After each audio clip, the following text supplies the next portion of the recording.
Okay. What's good, y'all? Welcome to another episode of the NFL Takeover, the show where we don't hold back, talk football the way that it's supposed to be taught. As y'all know, I'm your moderator, Sharia or Maria, as most of y'all may already know me by. Here to always keep the energy flowing and make sure everybody gives off their wild and unfiltered takes. Another wild show considering the news that dropped in the NFL world a couple of days ago. Hey, who got an echo? Somebody got an echo. I guess it's me. We can go. I'm sorry. Well, how is everybody feeling right before we hop into the topics on this Tuesday night? Very good. Good. We feeling good. Cool. Yeah. Ready for this to kick off, pop off. So let's get into it. The first big news, biggest headline this week to drop in the NFL world, had to do with Dallas Cowboys star Micah Parsons, who reportedly wants out after ongoing contract issues. You know, this is huge. He's the heart of that defense. Basically, want y'all thoughts on this situation. We'll start off with the new panel member, Die. Thoughts on Micah Parsons winning out? Honestly, him winning out, it's not surprising, but it's just like without him on that defense changes drastically, I believe.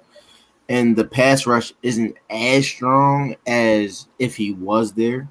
Because, like, it's just he's Micah Parsons. Some people consider him a top 5 edge rusher in the league.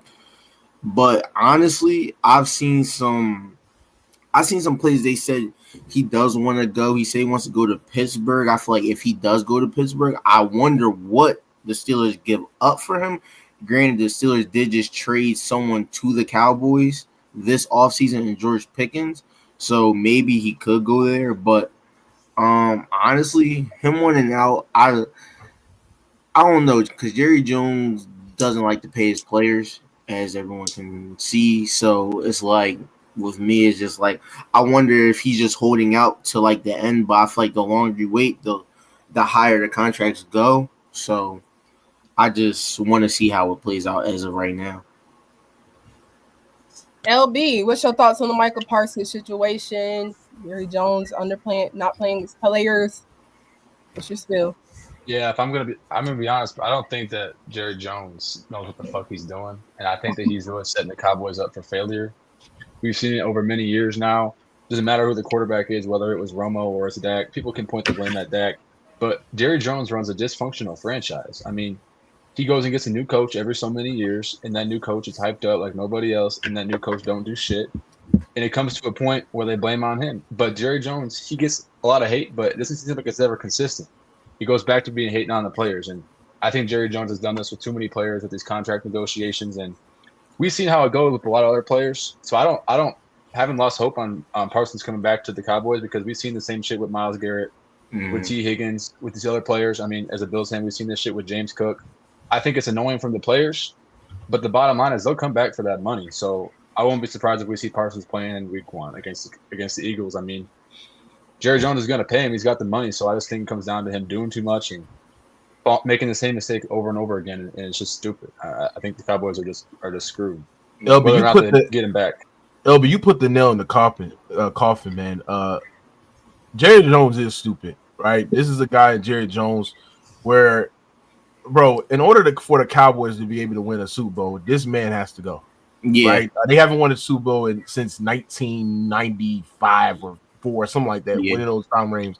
And in the 90s, we talking about a team that hasn't even got to a Super Bowl, right? And you're sitting there telling me that this guy and Jerry Jones, who got one of the 10 best defenders in the league in Micah Parsons, who is the heart of that defense, who's a guy who is one of the best edge rushers in the game today, you're not paying this guy?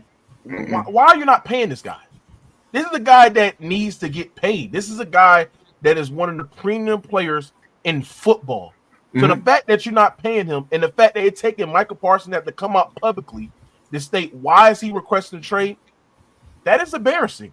That is embarrassing from That is embarrassing from an organization standpoint. And when people sit there and say that Micah Parsons requested a trade, that means he's going to get traded. This is the NFL. Lamar Jackson requested a trade. He didn't get traded. He got signed and reset the QB market. When you have Tyreek Hill request a trade, he didn't get traded. You know what I'm saying? When plenty of other players in the league asked to get traded, they didn't get traded. This is the negotiate tactic. Myles Garrett did this over the summer, said that he wanted to get traded. Came up publicly, sat there and said he wants to play for a contending team. And what happened? He didn't get traded. So this is part of the negotiation tactic, bro. But it's like you have to pay this guy. Because if you don't pay this guy, now it's turmoil within the locker room. He's not going to show up. And it's like, I'm going to tell y'all something. The NFL is like a modern day slavery, bro. Like if these guys can't go throw a temper tantrum. These guys cannot sit there and protest that they actually doing wrong by these white owners and stuff like that, bro. Like these guys gonna get fined. They're gonna get fined for half their paycheck and stuff like that, bro. And it's just like there's just nothing you can sit there and do. So you have to show up. You can't really cause friction. And when you look at Jerry Jones, who's a multi-billionaire, bro, what are we doing here, Moss? What this crazy? I agree with you guys, man. And what's crazy is this, man. NFL contracts normally aren't guaranteed for a lot of guys. There's stipulations within the contracts. If I'm not mistaken, Parsons, his first 4 seasons, 12 plus sacks. He's done that, right? And so you got to pay this guy, right? I will say this, that defense does rely on him. The secondary is iffy. So if they're not getting to the quarterback, then their defense is ass out. They got a new defensive coordinator who's aggressive. And so that defensive line has to get there, meaning getting home, get to the quarterback. Last point, Jerry Jones wants control, right? I mean, he's the type of guy, type of owner where he wants to be in charge of everything, right? And so for me, moving forward, how can you expect free agents or guys that come to Dallas if you're never going to pay Micah Parsons? It just doesn't make sense. So not only is this bad business right now for Parsons, it's bad business in the future for future players. Absolutely, and it sets a new foundation to players that don't want to even come. Like Joanna, I don't think that this is a situation where it's going to get better. Like I don't think it's going to get better. Yeah, I agree. I mean, right now we're just playing the waiting game because Jerry Jones actually came out today and said that they still haven't talked. So for that, for your owners to not have talked to his agent or him over the last 3 days, is really making a big statement about the type of guy Jerry Jones is. But I actually don't think he's going to get traded. I mean, I think Mookie said it already. Like Micah Parsons is just trying to use this as leverage, trying to get a better deal. I mean, we've seen Myles Garrett. He said he wanted to get traded. He didn't get traded. Lamar Jackson said he wanted to get traded. He didn't get traded. So, I mean, this is just like it's part of the negotiation tactic. But, I mean, I'm surprised. Like, when Myles Garrett got paid, the first thing I said is Micah Parsons is going to get a lot of money. Yeah, and right. I'm very surprised that the Cowboys have not paid him yet. He's one of the best prospects we've seen in a while, the defensive prospects in the NFL. So I mean, I'm really surprised they haven't paid him yet. But I mean, we'll see. I think he will. I don't think he's gonna get traded, but he might not play week 1. I would not be surprised if he doesn't play week 1. But I mean, we got to see. Go ahead. So my fault. Since we still on Micah Parsons topic, I had 2 questions for everyone. One, do y'all believe that who would y'all say is more valuable to the Cowboys right now as we speak, Micah Parsons or Dak Prescott? Ooh, it's always because they gave Dak Prescott all that money. Remember, they didn't wait to pay him, but sure. I would say obviously the quarterback is more valuable. I mean, you need a quarterback to be able to be able to win, give you a chance to win. I mean, a good quarterback like Dak is very, very hard to get around. You know what I'm saying? Dak has played at MVP levels, but the problem is the Cowboys have enough salary to pay what Micah Parsons is asking for. Yeah. That's the crazy thing that I just don't understand. Why are you not giving this man his money? That's the crazy thing about it. So, LB, I don't understand why they're not putting all their cape into getting this done. I don't know if it's behind the scenes with his agent or shit like that, but that's why I sat there and said this NFL ownership and stuff, this is basically the modern day slavery, bro. Like you see this shit across the league, bro. With these owners, they hold out to give a guy a contract they're going to end up paying anyway. So what's the fucking point? Like, what are they holding back for? Because it's going to turn into a big media problem. It's going to make the owner look bad. It's going to fuck up the locker room. It's going to make the players, free agents, not want to come there. There's no point to it. And you always see this with these guys. They always come back. It just doesn't make no sense. Well, it's about saving money, bro. And so listen, if I can prolong it for a few more weeks, maybe a month, then maybe I can come off $1 million, $10 million, $5 million. But you're right though. They always come back. Bro, Bosa got 170, bro, 122 guaranteed. You mean Parsons can't get 190 guaranteed? Come on, listen, pay the man. He's worth it. Yeah. And that's the crazy thing about it. Bro, outside of Micah Parsons and Trevon, everybody on their defense is suspect, bro. Yeah, everybody on their defense is suspect. So that's why I'm sitting there and say the corners are suspect as well. I don't like the middle linebackers as well. Like their defense is highly suspect, and we're talking about a defense that struggled against the run all last year. Yeah. So you're taking the best edge rusher, the best run stopper in the game, and you're taking them out to a point where how is that going to thematically fix your whole team? Yeah, that's what I was about to say too. As well. I was about to say, and the Cowboys did just lose DeMarcus Lawrence on the other side of the other D line. So it's like you lose two of your best edge rushers, right? With your secondary being the way it is, your linebackers being the way it is, even your front seven outside of Micah Parsons and the Lawrence is like, what do you really have on that defense? Because if they take those away, arguably the Cowboys have the worst defense in the division. I mean, D line and they have the worst defense, but the D line, the Giants have the best D line. Then you can go Philly.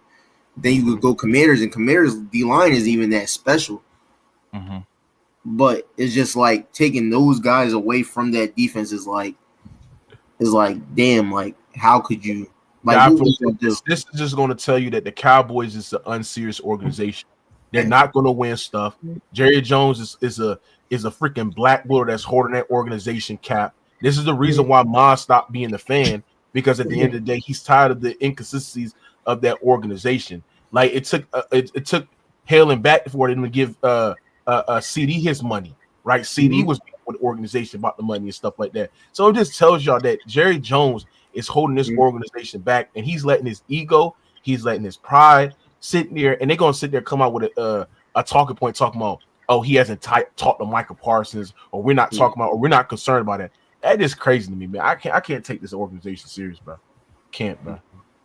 But are we all in agreement that this will kind of be settled at least? I know you said that he would be. You don't think he'll play week 1? I mean, it's like I really don't know. Like I don't know. That's the real. I think he's either going to play in week 1 or week 2 because if you don't play, I mean they're already going to lose to the Eagles. But if you don't play and they give up 40 points, then it's going to be like, all right, we got to get this guy fucking active. I feel like. But either way, I think he's going to be back by week 2. I feel like he's trying to do the Chris Jones tactic. Remember, Chris Jones didn't play a lot of those games that 1 year for the Chiefs. Then he came back and ran through and helped them a lot. But it's just like not paying Micah Parsons is crazy because it's like the Cowboys don't have a good draft history. That's one. And two is like another question I was like, what other top 5 player in the draft class hasn't been paid yet?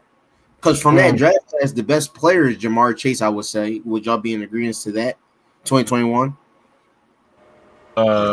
Yeah. It would go him, Micah. I feel like he's top 3. Him and Micah are top 3 in that draft class. And it's like Jamar got his money. Even Devontae Smith got paid. Yep. And like, there's no doubt he deserved to get paid. Pat Surtain's one of the best ones too, as well. Yeah, Pat Surtain's top 3 in that draft class as well. He went in that draft class. It's like Trevor Lawrence got paid. Granted, he is a quarterback, but you think Trevor Lawrence that nigga a bust? My point exactly. Point exactly. So it's just like I hear jokes all the time that people always say the Cowboys won't get better until Jerry Jones dies. And not to make fun of death or nothing, but it's starting to look like that. Like until he's not here anymore, no one's going to have the keys, and it's going to be the same thing every year. Because I've seen the Cowboys constantly have a top 10 starting roster in the league, and it's just like, how how does your starting franchise quarterback that you gave the most money in the NFL only have 2 playoff wins? Jaden Daniels, rookie on a rookie contract, has 2 playoff wins. Yep. So it's kind of like you had CeeDee Lamb, you had Amari Cooper, you had prime Zeke. Like there was times that the Dallas Cowboys should have been in the conference game at least, at minimum. Right. Like because people always ask me as an Eagles fan, they be like, "Who's one player who always gave you nightmares?" I say, "Yo, it might sound crazy, but prime Zeke when he played, he always beat the Eagles. We don't have a good record against prime Zeke. If you check the stats, he always played good against us, and it's just like." I won't be shocked. I won't be shocked if the Cowboys miss the playoffs again this year, even when healthy.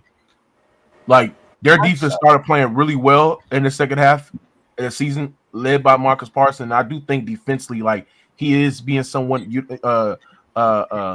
underutilized in a way because they freaking line them up at edge when I don't think that's where he's also being neutralized too because they're chipping him and he's not getting back at time. So that's why I said 12 sacks, but you got to use him as more of an outside linebacker. Right. Exactly. Go ahead. I would like me. I've watched Micah Parsons since college, and like I really look at his style of play. And sometimes I don't like when the Cowboys place him off ball. Sometimes because it's like, granted, I see what you're trying to do, but that's just not his game. It's not his game at all. He don't get me wrong. He can see ball, get ball. That's what he does best. But he like Micah Parsons. I haven't seen a lot of people that can. Not a lot of tackles that can stand up with him one-on-one. Like that's a problem though, buddy. I mean, most teams are chipping, and I mean, I know he got 12 sacks his first 4 seasons, but go look and see when he got the sacks. You know what I'm saying? No. And so in big games, big moments, bro. In big games and big moments, he's not getting to the quarterback like that. So as good as he is, bro, he's been somewhat neutralized. To be fair. No, you're correct. But can I say that? But Miles, can that be said for Nick Bosa? Because Nick Bosa, of course. I mean, that could be said for all defenders, Miles. It can't be just be set to Micah Parsons. Nick Bosa at the end of the day, when he went against the goddamn when he went against the Eagles, Lane Johnson had him in solitary confinement. Yep, but okay, so you mentioned Nick Bosa, but here's the difference though, bro. Sometimes you don't have to get the sack. I think pressure is just as good. And I think Bosa does a great job at just getting pressure and getting up into the quarterback's passing lane and in his face. Whereas Parsons is not even getting there, bro. He's not even getting there. That's the difference, bro, for me. Yeah, it's been games that I've watched Micah Parsons. Like, for example, I've watched the 49ers game before. It wasn't this year. It was the one previous when the 49ers made the Super Bowl. Remember that game? A lot of that time, Micah Parsons was a lot of double team running away from him. Stuff like that, and it was like I'm an Eagles fan, and don't get me wrong, I like seeing the Cowboys lose, but like you gotta call a spade sometimes, and like that D line is like he's the main focus on that D line. Like the 49ers, I feel like they're a different defense than the Cowboys because on the back end you have Fred Warner, you have Greenlaw, you have Hufanga, you have Ward as a people said Ward was a top 10 corner at the time. I don't believe anymore. But at the time, you have that defense was different. And like you said, they had Armstead, they had Hargrave, but like Micah Parsons, like he doesn't have a supporting cast. He's like by himself, bro. Yeah, literally, he doesn't have a supporting cast. You don't. And that's only why person that is comparable is probably Max Crosby. That's the only other person I could say doesn't have a supporting cast. But and somebody said in the chat, like, Maz, how many big games do you see Micah Parsons play? Because the Cowboys ain't. Well, I mean, when I say big games, bro, more so division games, right? Eagles, Redskins, Giants. I mean, it may not be a typical playoff game, but for those NFC East teams, bro, those are considered big games. We're talking big drives, big moments, bro. He doesn't get there, bro. They're chipping him. I mean, he's just not getting there. Point is basically they need to go ahead and give Micah what he wants. If he's that big, if he's that big, then he's the heart of that franchise.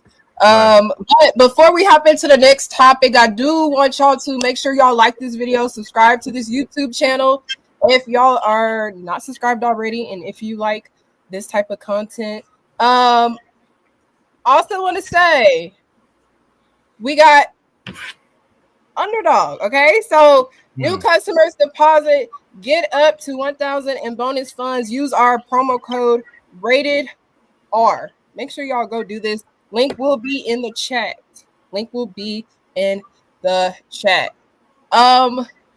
But next up, we got some Lamar Jackson talk.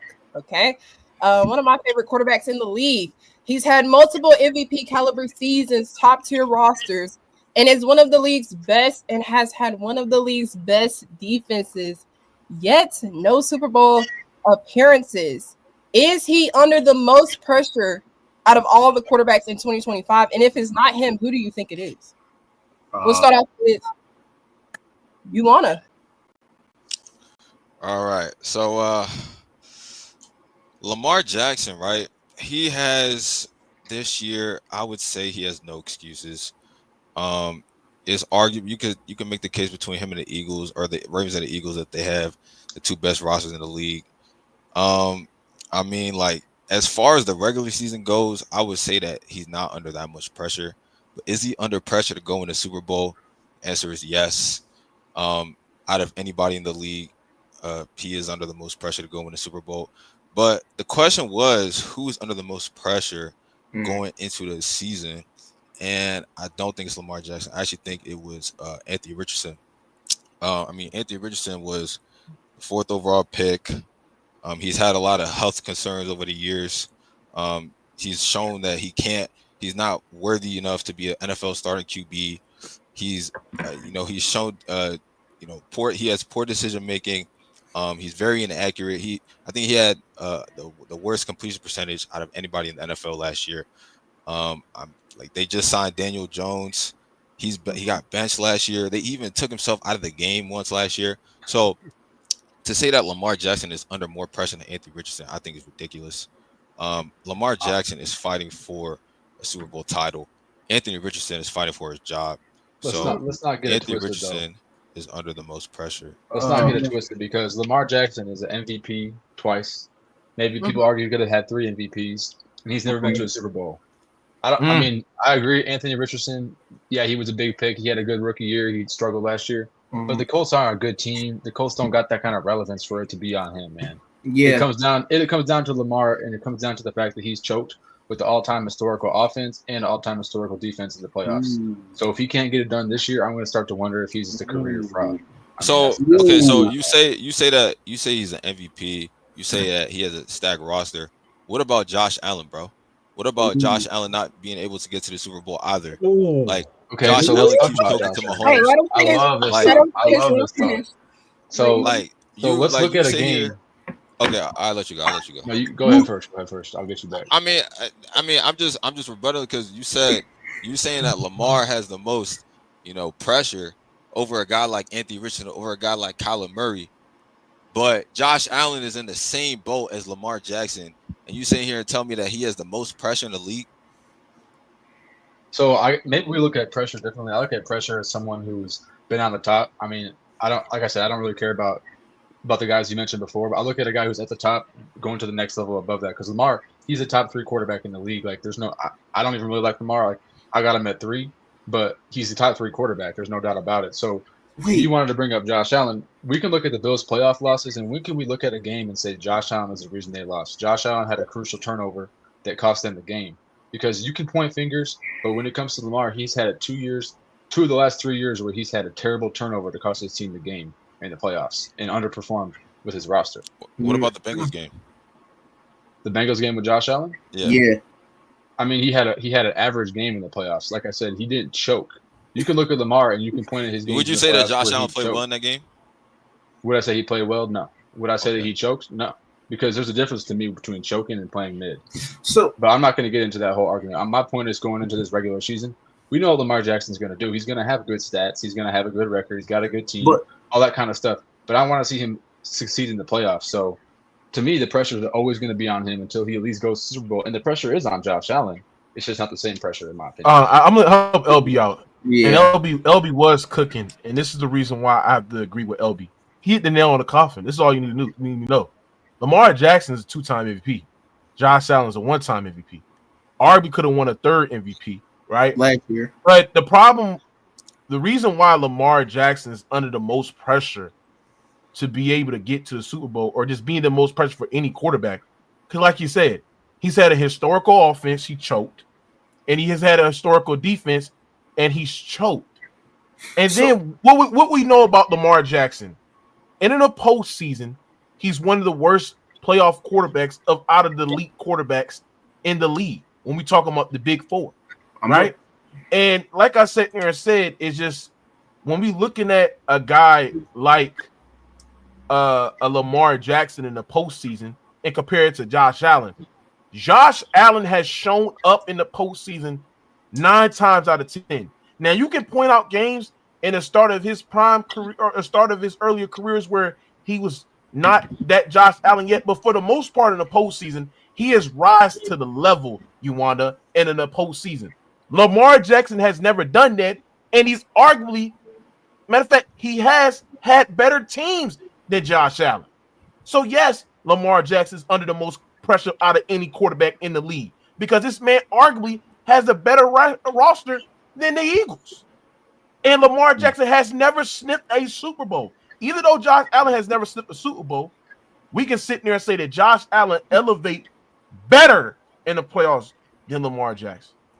And I'm going to add on to that right quick. I'm going to say this too. Before y'all start making excuses for Lamar, because I know they're coming. No, I'm not making If y'all want to point at Zay Flowers or Mark Andrews for choking games, we can do the same thing with Josh Allen, with Stephon Diggs and with Dalton Kincaid and with the kicker. So we're not going to go down that route. No, bottom line is the quarterback got to take care of their business. Lamar Jackson isn't even close. All right, can I bring up a stat though?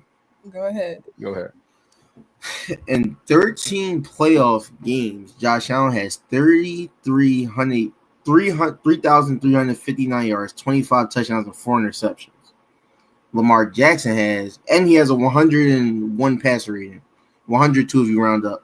Lamar Jackson has an 84 passer rating, 1,700 yards, and 10 touchdowns and 7 interceptions in 8 games. So Lamar Jackson definitely has to step up in the playoffs. There's like his playoff, like I've watched Lamar since 2018 when he went in for Joe Flacco against the Chargers. Granted, that was his first couple years. I think it was his first year, and he was just thrown in garbage time because I think they were losing that game, correct? They were about to lose that game, and they just threw him in at the end. Am I mistaken? No. He started about the Chargers game. No. Against Joe when Joe Flacco was still on the team, he started that game. No, Lamar started the Chargers game. Lamar was starting that game, and they booed Lamar off the floor so bad that they wanted Joe Flacco back in the game. Oh, so I remember that game. I watched the entire game. Lamar started that whole entire game. And the problem is, we talking about a guy that's had a top 5 scoring defense throughout his whole totality of his career. And we talking about a guy that choked so bad against the Chiefs, they held Patrick Mahomes led offense to 0 points, Maz. 0. And he laid an egg. And now he has even better defense than he had in 2023. Bro, he has the most pressure. You talking about Anthony Richardson. Ain't no expectations for Anthony Richardson. He ain't won the Rookie of the Year. He ain't won MVP. He didn't do anything, bro. Anthony Richardson. Plus, he's on a terrible offense. He ain't got no fucking goddamn weapons like that, bro. Stop it. I ain't gonna lie. Looking at Lamar Jackson is like he's one of the people that you want to love, but when you look at his body of work, it's hard to because I've seen Lamar Jackson in 2019 become a unanimous MVP. He had I think this was before we had 18 games. So he had a 14-2 record with the best defense in the league. And then I watched his current teammate, Derrick Henry, get his team off the field himself. If y'all watch that game as well. Yeah, versus Titans. Yeah. Listen, so I'm glad we're coming to the point. It's hands down Lamar Jackson, man. I mean, this shouldn't even be close. You know what I'm saying? 2-time MVP, elite defense. He has above average weapons on the outside, above average tight end in Andrews. An elite running back. How many QBs can say I'm handing off to Derrick Henry? I mean, that's half the pressure taken from you right there. You feel me? If you get Josh Allen, Derrick Henry, should they be 17-0, bro? What are we saying, bro? And so again, this dude, Mookie made a great point. The defense held the Chiefs to 0 points a couple years ago. This dude throwing in triple covers, throwing picks, fumbling the football, double pumping on the 2-point conversion, just doing all type of dumb shit, not processing, not going through his progressions, looking to run instead of standing in the pocket, throwing in versus defenses. Listen, bro, I question Lamar's IQ. I question his decision making, and yeah. As of right now, I want to say Josh Allen, but bro, for me, it's clear Lamar Jackson, bro. I have a question for you. Clearly Lamar Jackson. Do y'all feel like the moment gets too big for Lamar? Because in the regular season, we seen Lamar do spectacular things. Like that play against the Bengals this past year was something. No, I don't think that, bro. I think Lamar Jackson ain't reading a playbook.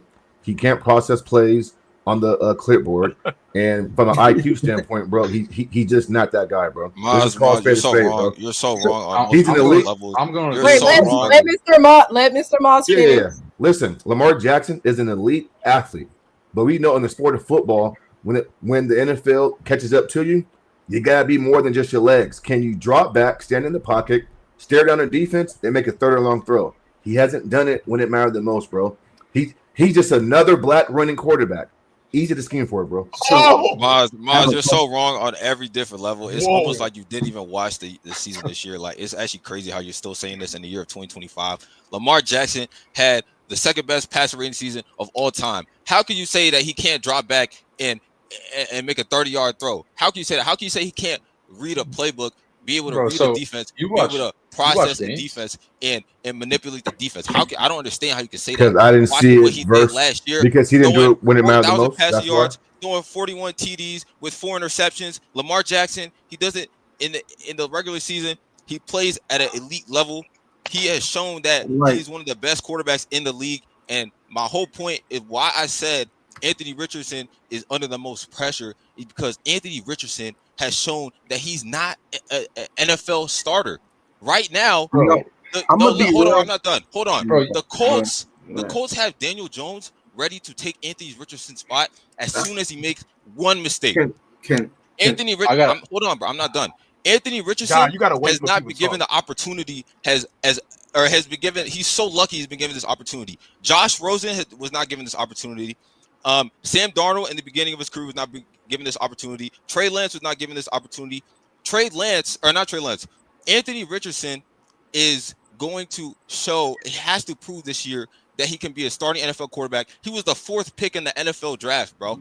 For y'all to say that Anthony Richardson is not facing pressure is ridiculous, bro. Lamar Jackson has proved that he could be an elite quarterback. Anthony Richardson. Why would you name Richardson and not name Caleb Williams then? I mean, yeah, that's what I'm going to. Why not just name him? Right. Saying Richardson is like saying the most pressure is on someone. This is crazy. No. Bro. Anthony Richardson is on more pressure. Okay. If Anthony Richardson has a bad year and Caleb Williams has a bad year, Caleb Williams might still have an opportunity the next season. Anthony Richardson is gone after week 3. He's gone. He's not. He's not going to give another shot. Time out. Time out. Who had a higher evaluation over Anthony Richardson? The only reason why he got drafted because of his physical traits. Nobody was sitting there saying that Anthony Richardson was a top 5 quarterback or can be an elite quarterback in the league. I was not damn sure saying that. Plus, on top of that, Miles made a great point, bro. How is Anthony Richardson under more pressure than Caleb Williams? When people sat there and say he's the next Patrick Mahomes, when people sat there and said Caleb Williams can be the best quarterback in the league, he's already coming to the league as a top 10 quarterback. They have gave this motherfucker elite weapons starting off in his rookie year. They gave him the best play caller in Ben Johnson. So if he messes up and fucks up again, what the hell will we sit there and say about Caleb Williams? Caleb Williams is under more pressure than Anthony Richardson. But the reason why I'm going to sit there and say is Lamar, because he won 2 MVPs. He was good enough to win a 3rd MVP. But he has choked so bad out of all the quarterbacks between Burrow, Allen, and Mahomes. He has choked so bad in the postseason. You have to sit there and say, Lamar, can you at least give me 2 games where you play consistent at a great level in the playoff? He hasn't done that. Plus, he's never gone to the Super Bowl with elite weapons, with elite talent on the defensive side of the ball, and with a historical offense in Derrick Henry. You talking about stats. You talking about passing yards, passing touchdowns. He had Derrick Henry, who was commanded 8 in the box, and it was giving him open looks and separation down the field with Zay Flowers, who leading the NFL in separation per route run. Yeah, me and Mookie talked about that earlier this week, but that's besides the point. But honestly, like I don't even believe Anthony Richardson is under the most pressure in his division. I feel like that's T-Law. They just gave him that money. He has BTJ. He has BT. Yeah, he has BTJ, and he has Travis Hunter, who is just named as the wide receiver 1. I don't know why. I don't think he's better than Brian Thomas. And it's like did they get Evan Ingram or no? They didn't get Evan Ingram. Let me see. They did, right? But I think Evan Ingram is still with them. I believe. But it's like I think Lawrence is the most. I think he's under the most pressure right now in that division, just because like it's like how come we give you this money and did all this, but it's like what's the next move now? I feel like, but like even Lamar Jackson, there hasn't been a playoff run since he's came into the league that he's played consistently back to back. He plays good against bad teams, which is expected, but it's like, what are you doing in your situation? I feel like at this time, like when you talk about stuff like this, I feel like this is the time you would want a quarterback like Jalen Hurts. Not to bring him in the picture like that, but like when you look at playoff success and what he does for his team, it's not like he tries to do too much. I feel like Lamar tries to save games, and that's not him. It's never been him. So all in all, we basically accept Yuana is in agreement. Well, Yuana did say Lamar is under the most pressure, I'm assuming, in the playoffs to actually do it. The problem with the question, okay, look, the question was who is under the most pressure going into the year. Lamar Jackson, when he steps into Buffalo on week 1, he's not facing the most pressure because everybody expects the Ravens to make it to the playoffs. We've seen Lamar Jackson take his team to the playoffs. He's not going to be under the most pressure starting week 1, into week 2, into week 3. No, that's going to be Anthony Richardson. That's going to be Caleb Williams. That's going to be Kyler Murray. Now, when we get to the playoffs, that's a different story. Then you can say, all right, Lamar Jackson is under pressure to go to the Super Bowl. But the question was, who's under the most pressure going into the season? And Lamar Jackson is not that guy. So we got one Anthony Richardson. I want to say this. The question is, who's the most pressure going into the season? And the pressure, the most quarterback under the pressure going into this season, right, is Lamar Jackson. That is the most pressure. When we talk about the season going into next season, we're talking about 2025 to 2026. That's the start of the year to the end of the year. So you can try to flip the question to try to get the pressure off of Lamar Jackson. He's under the most pressure because he got the best roster in the league. And if he doesn't get to a Super Bowl, how will we sit there and judge Lamar Jackson impact? Because you can't raise the floor. You can't raise the ceiling. So it's just like, how will we question your impact, bro? And this last point before you move on, Shamara, shouldn't Lamar Jackson want the pressure?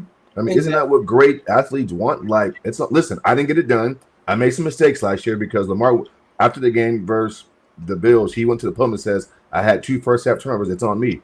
Like, shouldn't he want the pressure, bro? I mean, isn't that what greatness is about? Put it all on me, and then if we lose, then it's on me. Like, what's wrong with saying that, bro? Nothing. He's an elite quarterback. Would you say, Mookie, would you say that Joe Burrow is under pressure this year to make it to the playoffs? Repeat that again? Would you say that Joe Burrow is under pressure to make it to the playoffs? Yeah, he's under pressure. I mean, but like I said, Joe Burrow is not the reason why they missed the playoffs. So, no, I don't think he's under pressure next year because out of Josh Allen, Lamar, and Mahomes, they all got better teams under this guy. And we all know making the playoffs is a team sport. I care about your performance. Which is facts, the overall thing. So we expect Lamar Jackson to do great in the regular season. He just got to get over the hump in the playoffs. But let's stay on the Ravens for a moment. What are your AFC North predictions? Can Baltimore take the crown again? I do want to say, before we hop into it, make sure y'all like this video, subscribe to this YouTube channel. Also, if you want to hop into the conversations, send a super chat and we'll read your question or your take on the screen. But we'll start this one off with Mr. Maz. What are your predictions for this division? I think the Ravens can win 12, 13 games, maybe 12 games. They're the most complete team in the division. You know, the Bengals have question marks on their defense. Steelers have question marks at quarterback position. And the Browns, I mean, should I say more?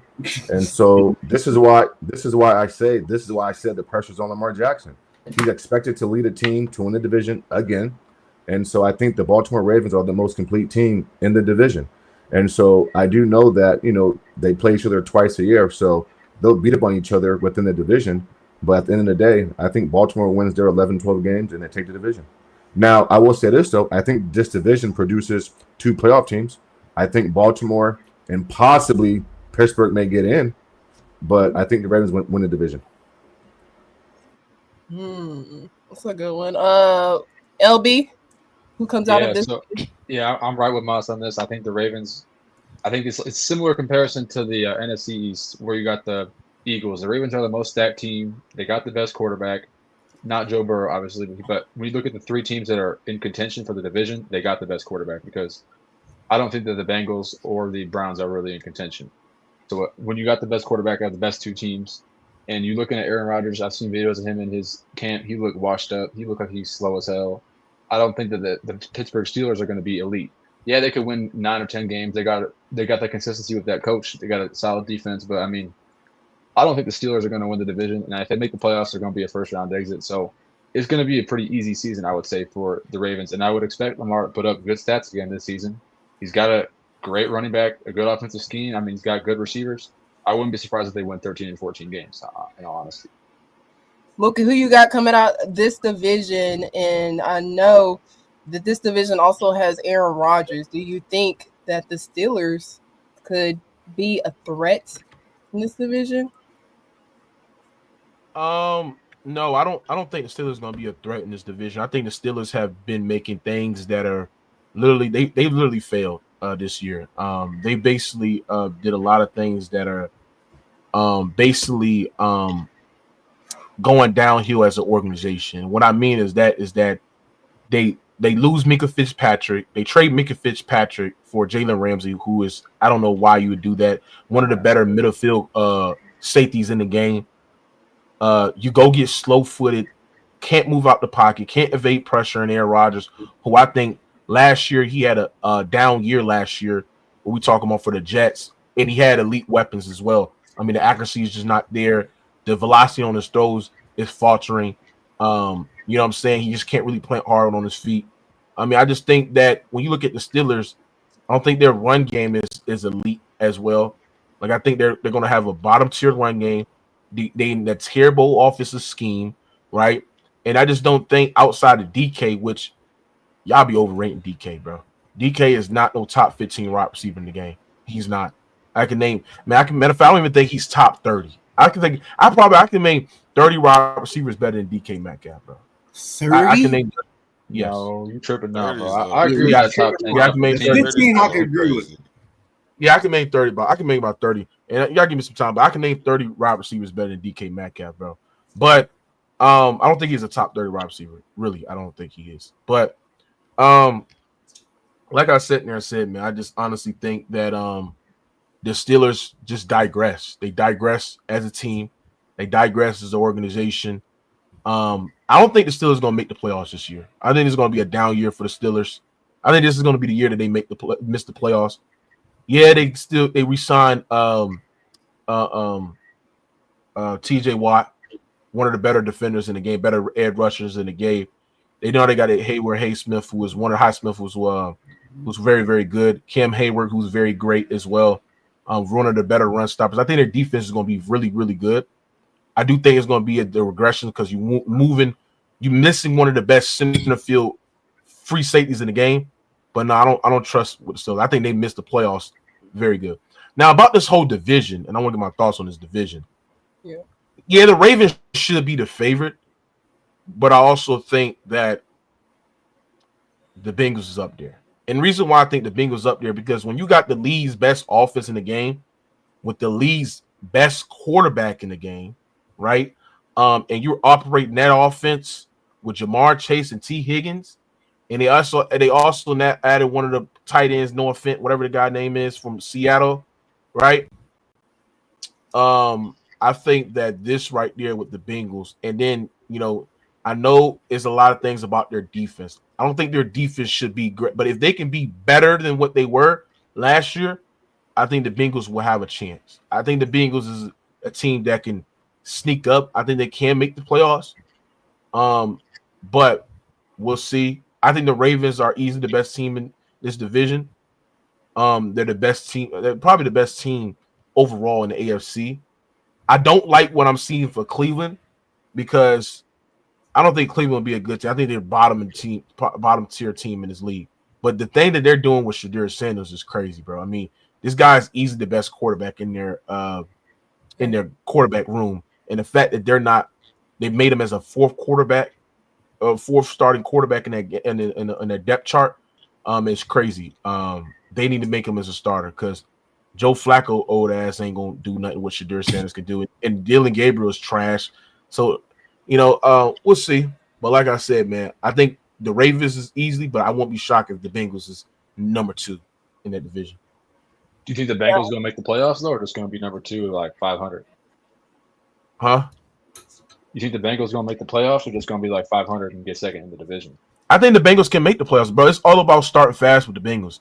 Like, I think they have an easy start. I think the Bengals, their schedule in the later part of the year is going to be very, very tough.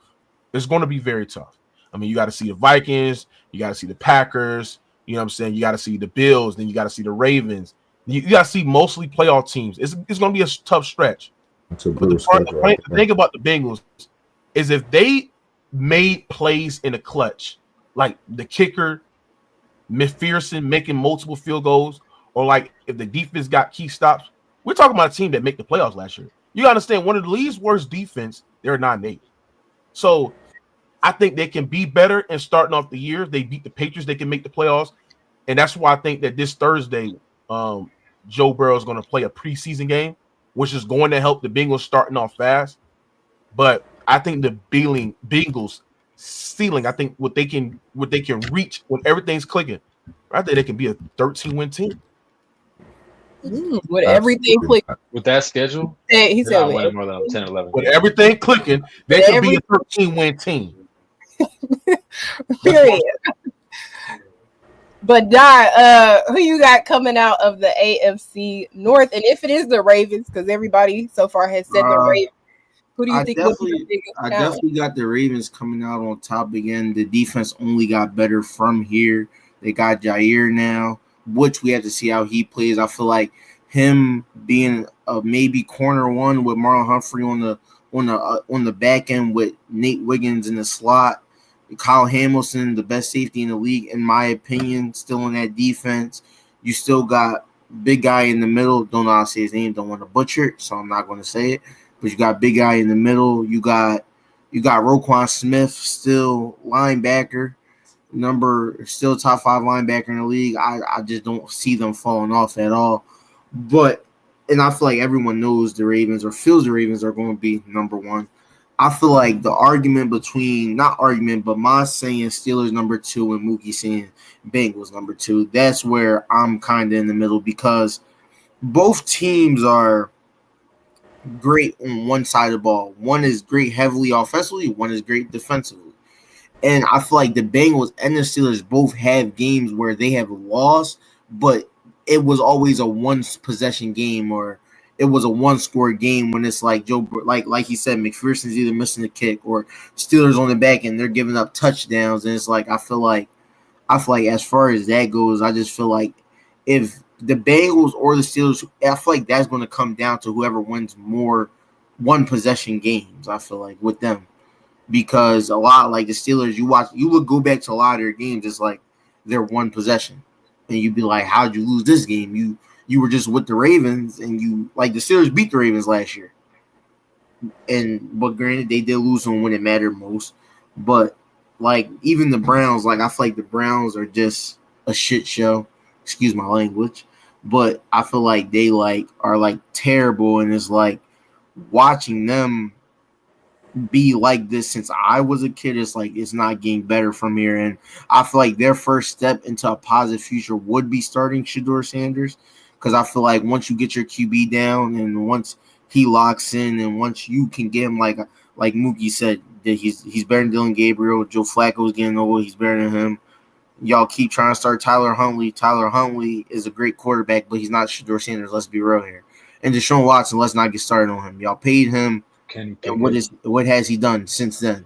What has he done since his paycheck? Maria, someone sitting there and said I'm dumb for sitting there saying there's 30 wide receivers better than DK Metcalf. So I'm going to name the 30 wide receivers better than DK Metcalf. So you got Justin Jefferson, Tyreek Hill, Jamar Chase, CeeDee Lamb, Amon Ra, AJ Brown, Stephon Diggs, Cooper Kupp, Brandon Ayuk, Garrett Wilson, Devontae Smitty, Jaden Waddle, Drake London.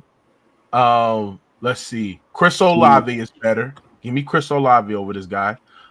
George Pickens is better. How many is that? That's 25. That's 25. That's 25. 25. That's no. No, that's 15, bro. That's 15. 15. Puka Nacua. I was counting. Puka Nacua, Nico Collins, Jordan Addison, Tank Dell, Rasheed Rice, Christian Watkins. Let me see. What's that guy? What's that yellow dude from the Colts? What's that nigga name? Oh, Alec. You talking about Alec Pierce? No, not Alec Pierce. Michael Pittman. Michael Pittman. Give me Michael Pittman over DK Metcalf. Give me Michael Pittman over DK Metcalf. You didn't say Scary Terry. Give me Terry McLaurin. Terry McLaurin is better. Terry McLaurin. Who want to sit there? Matter of fact, give me Malik Neighbors. Malik Neighbors is better. Who else? Let's see. Somebody said it's Brandon Ayuk. Jordan Addison is better. Brandon Ayuk. Take PEDs, bro. Take PEDs, bro. How many? I just said Brandon Ayuk. How many people is that? That's almost 30. DJ Moore. Is DJ Moore better? DJ Moore. Bears. DJ Moore. Yeah, give me DJ Moore. Give me DJ Moore. Keenan Allen is better. Mike Evans is better. I didn't name Mike Evans, right? Brian Thomas. That's like 30 there, nigga. Yeah, that's 30. That's like 30. That's like 30. I'm just not high. I'm just not high on DK Metcalf as a separator. I don't think he got good routes. Devontae Adams. I think. Oh yeah, Devontae Adams. But I'm just not high on DK Metcalf. I think this Jackson Smith and Jigba. All right. This Bro, I'm just not high on DK Metcalf as a separator. I think him as a route runner is garbage. I think he's just a full-on contested wide receiver with solid yak. That's the only thing that I think DK Metcalf is, bro. He's a go balls. You ain't running no digs. You're not running no post routes. You ain't running no whip routes with no DK Metcalf because he's not good as a separated man. One routes like he got bricks attached to his ankles. Stop it, bro. A lot of reactions on the panel and a lot of people in the comments saying you hella wrong. But hold on, Maria. Somebody sat there and said that Keenan Allen is not better. Keenan Allen got way better route.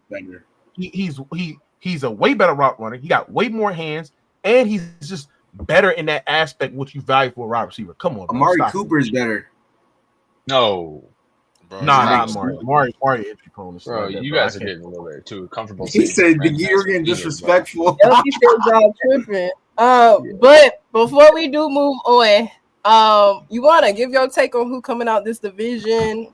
Are you in consensus with everybody else saying that it will be the Ravens, or you got somebody else? Look at the AFC North.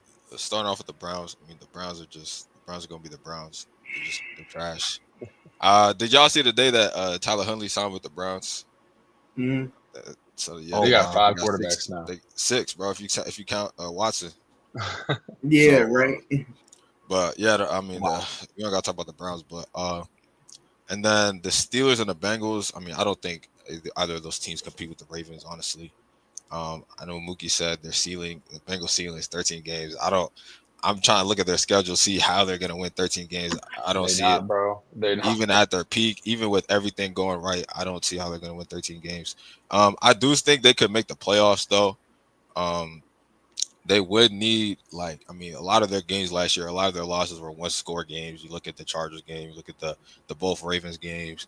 They kind of just got unlucky. The Chiefs game, but I mean the Steelers too. They have Aaron Rodgers now. I think he's going to be a big piece of that team, and then obviously their defense. They have one of the best defenses in the league. But I don't know. I think the Bengals do come out better than the Steelers this year, and I think if anybody makes the playoffs, it'll be them. But I think the Ravens take this one a landslide. I'm gonna rebuttal to what Ioana said there. He said that you don't see the Bengals ceiling when everything's clicking that it can win 13 games. That's only four more games that they got to win compared to last year. Last year, when everything going bad like it went last year, they still won 9 games, right? So if they much better in starting off the season strong, which they play the Browns, they're going to beat the Browns. They play the Jaguars, they're going to beat the Jaguars. But then that's when it gets tough, where they got to play the Vikings. That's a winnable game. The Broncos winnable games, and the Lions is a winnable game. So you're going to play every game. The Lions, exactly, bro. If you're saying the Lions is a winnable game, the Vikings, you could say every game is a winnable game at that point. Yeah, like you might as well say both Ravens games are winnable games. I'm saying that they. Oh no, but what I'm saying, hold on. What I'm saying is that they have the offense and they have the talent and they have, to me, the best quarterback in the league to be able to out execute and out scheme his defense, bro. The Vikings, that's a Brian Flores defense where Brian Flores like to run a lot of Tampa 2s. He like to blitz a lot. You know what I'm saying? He like to run one single high.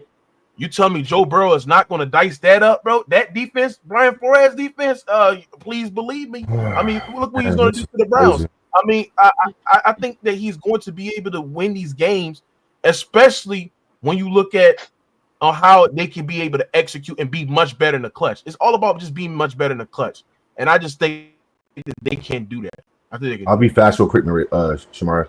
Last year, the Bengals had the 25th ranked defense, gave up damn near 28 points a game, and gave up a lot of yards. I just can't see a team with a defense like that who don't turn you over, who don't make big plays. Not saying it's not possible. Joe Burrow is going to have to be spectacular. I'm talking like off the charts good. Can I rebuttal to you after you're done? Go ahead, though. Yeah. All I'm saying is this, bro. When have we seen a defense that bad win 13 games? I haven't seen it. I'm going to be real with you. You can say that, but the Eagles in 2023 had the 30th ranked defense, and we still made the offs. Like, we were terrible that year. Like, I've seen Drew Lock go down 92 yards and win a game against us bad. Like, and we still made the playoffs. And we beat Josh Allen that year. We beat Pat Mahomes that year. Yeah, so, but the Eagles aren't playing teams like Baltimore and Pittsburgh consistently in the division. I literally just said, listen, bro. I mean, come on. I mean, the Bills. They play in a much tougher division, bro. So it's apples and oranges. All right. But I think the consensus is for that specific division, the North. We got NFL TakeOver has the Ravens taking that. So we are move on and head to the AFC West. The Chiefs are coming off of a Super Bowl loss, not a win, to the Eagles. And this might be the most competitive division the division has ever looked. Broncos, Raiders, Chargers, all improved in their own ways. This might be the toughest division, like I said earlier. Which team do you think is coming out of the AFC West? And is the Chiefs' grip on the division finally slipping? We will start this one off with LB. Man, I'm hyped to say this. I think that the Chiefs are done at the top of the division. I think it's going to be the Broncos this year. I really do. I think the Broncos have made some good moves. They already had a good defense. They only improved that defense. And I think when you look at the Chiefs after last year, I mean, bro, there was frauds all regular season. And they got to the Super Bowl, in my opinion, off another fraudulent run. And when you look at the Broncos last year, they almost beat the Chiefs twice. The Broncos, I think they're going to win the division. They got great defense. They got a quarterback who's going to be coming up again this year after a great rookie season. And I just think the Chiefs are going to continue to plateau. I mean, I'm not going to say they're going to be ass. I think it's going to be a battle for the division. But I do think it's going to be the Broncos. Why do you think the Chiefs had a fraudulent run? Right. Because their offense was weak all season. because they got carried by a great defense and a great offensive head coach, and Mahomes That's had football. Mahomes had a poor regular season. So would you say? But LB, they were one of the more clutch teams last year. LB, you being a Bills fan should know that because your boys got out executed by them guys in the clutch. They didn't look poor against the Bills. Like I'm saying, they're one of the best teams in the league last year. I think the Broncos are going to come out hot. I think the Chiefs are going to be the Chiefs. Look, the Chiefs play a hard schedule every season. They got the Bills, they got the Ravens, they got the Bengals, they got some NFC teams that are tough. And I think that it's about time that Mahomes get knocked down a pedestal. I mean, maybe that's just me being a hater. Maybe that's me knowing football. So I mean, you can say what you want. So do you think is because hold on? Why does Mahomes need to be hold on? Why does Mahomes need to be knocked out as a pedestal? Why? Well, I just think that his time as the best quarterback in the league is probably coming to an end. I think that Lamar and Josh Allen are going to overtake him in the next couple of years. I think that Joe Burrow is also better than him and not getting the credit he deserves. So I just think Mahomes, he got too many fans that put him in the number one position in the league still, which I think is crazy because he's not the best quarterback in the league. Not crazy. Mr. Miles, I saw you shake your head. Yeah. Obviously, LB is not a Chiefs fan. Listen, I think the Chiefs' grip is slipping, but it's not slipping enough to where one of those teams like, the Chargers or Denver can step in and take their throne. Absolutely not. My concern is this. Travis Kelce's getting older, right? I think the offensive line is kind of getting older as well. I think that obviously Rice, he may miss time, right, with the suspension, but I think he'll play at some point during the season, right? I think they got good enough weapons on the outside to get it done. They have a decent running game, and above all, they got that guy, Patty Mahomes. And so, when LB says they had a fraudulent run, no, they lost to the Eagles, bro, an elite team, with an elite running game, defense, and offense. I mean, they beat Buffalo. They beat the team that they were supposed to beat. I will say this, though. Isn't Keenan Allen going back to the Chargers? I mean, yes. Yeah. Okay, so I think that's a big-time move for that team. I think Jim Harbaugh is running that team like it's a college football team. And so I'm glad that they got something outside as far as the weapon goes. And so I do agree with you, Shamar. This is probably the most complete division in the league when you got Denver, KC, and you got the Chargers. I think all three teams get in again. I think Denver has a very, very good defense. But again, Bo Nix, right? You're coming back for your second year. Let's see how he adapts when the league adapts to him. And so I got to wait and see, LB, right? I mean, I thought Nix had a decent season, but you said that Patrick was carried by a defense. Can we say the same thing for Bo Nix last year? Wasn't he carried by Denver's defense last year? Yeah, but he was a rookie, so I think it's a different doesn't matter. It doesn't matter. It doesn't matter. And here's my last point. McHolmes, to me, is playing good football, right? He's not taking as many chances. He's not pushing the ball downfield like he used to. He's relying on the running game, and he's relying on his defense, right? And so that's a good thing. You feel me? And to me, he is the best QB in the league right now. Yes, ma'am. I don't know how you can put him in both. Maz, I got Mahomes, bro. I don't get that. Maz, I want to disagree. Hold on. Hey, Maz, I want to disagree with you. You said their offensive line is getting. Y'all hear me? Yeah. In and out. Yeah. Yeah, we can hear you, bro. He said Nick Holmes.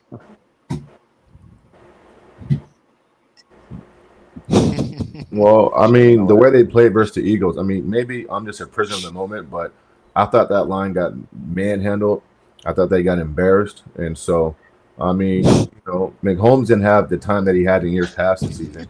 I mean, he ran the ball. He was scrambling a lot more than normal. So that's why I said the line needs to be a little bit better. That's why. I think I'm not trying to hate on Mahomes or anything. He's still a top quarterback. Overall of his generation, he is the best quarterback. I don't think he's the best in the league right now. And I think that his line getting older, Kelce getting older, not having them weapons. Maybe Rice, he got them off-field issues. I don't know if he's going to be back to fully dominate this season. I think that you could see another year of the Chiefs having a mid offense. I mean, that's not a crazy take, I don't think. And they're going to play against some good teams this year. Their defense is good, but they didn't make a whole lot of great changes to their defense to improve it either. So I maybe I'm just tripping, but I really think that the Chiefs are going to have a good run for the money by the Broncos. And I think the Broncos, being young, having a great coach as well, I mean, they got a real shot. LB, I will say this, though. That field goal block that the Chiefs had versus Denver, that was lucky. And so, I mean, they should have split last year. Or that game against the Raiders where they had that. They did split. They did split.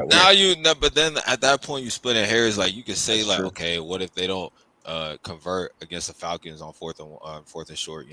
So you're kind of just. Well, that's why that whole season was. There were so many Chiefs games that were one-score games that were. That's true. Lucky outcomes, and I think that you're not going to get the same results this year. I think it's going to be different. I feel that, but my thing is that like I want to get on my. Not you go. Okay. You there?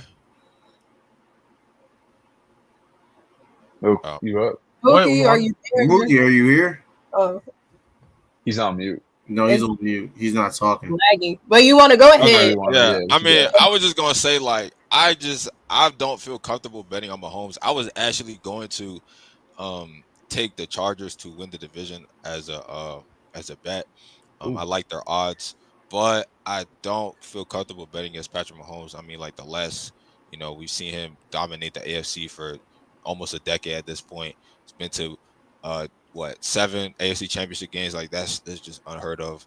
But I think the Chargers could give them a run for their money. They did get Najee Harris. They got Omarion Hampton. They drafted well with Trey Harris in them. And then they just signed Keenan Allen today. So I mean, they're giving Herbert weapons. He has a good offensive line, one of the best tackle duos in the league. So I think the Chargers do give them a run for their money. I think they do better. They do better than the Broncos. I think the Broncos. I think their defense regresses. They had career highs on a lot of the players had careers high last year. Like I don't see how they're gonna replicate that. I mean, like they do have pass retain, but like besides that, I don't see how the Broncos are gonna repeat as the best defense of the league. And then even at that, they did they were 7th seed. I think that the Chargers do better than the Broncos this year, but I think the Chiefs still win that division. Chiefs winning the division. Okay, Di, go ahead, give your take on. I'm gonna be real with you. I'm still stuck on the Chiefs. Like I can't turn my back on Pat Mahomes. Seen him do too many great things out here, honestly. And like I understand that like LB saying that Mahomes is coming to an end, but it's like when people, it's like I feel like we're getting that Tom Brady syndrome with Mahomes. We're seeing him do so many things, and it's so repetitive each year that we don't want to see it anymore. Because the year that he lost to Joe Burrow in the playoffs, people were so excited. Like people were happy. Instead, like finally, we don't have to watch another Pat Mahomes. Even when LB, you're a Bills fan, correct? Yeah.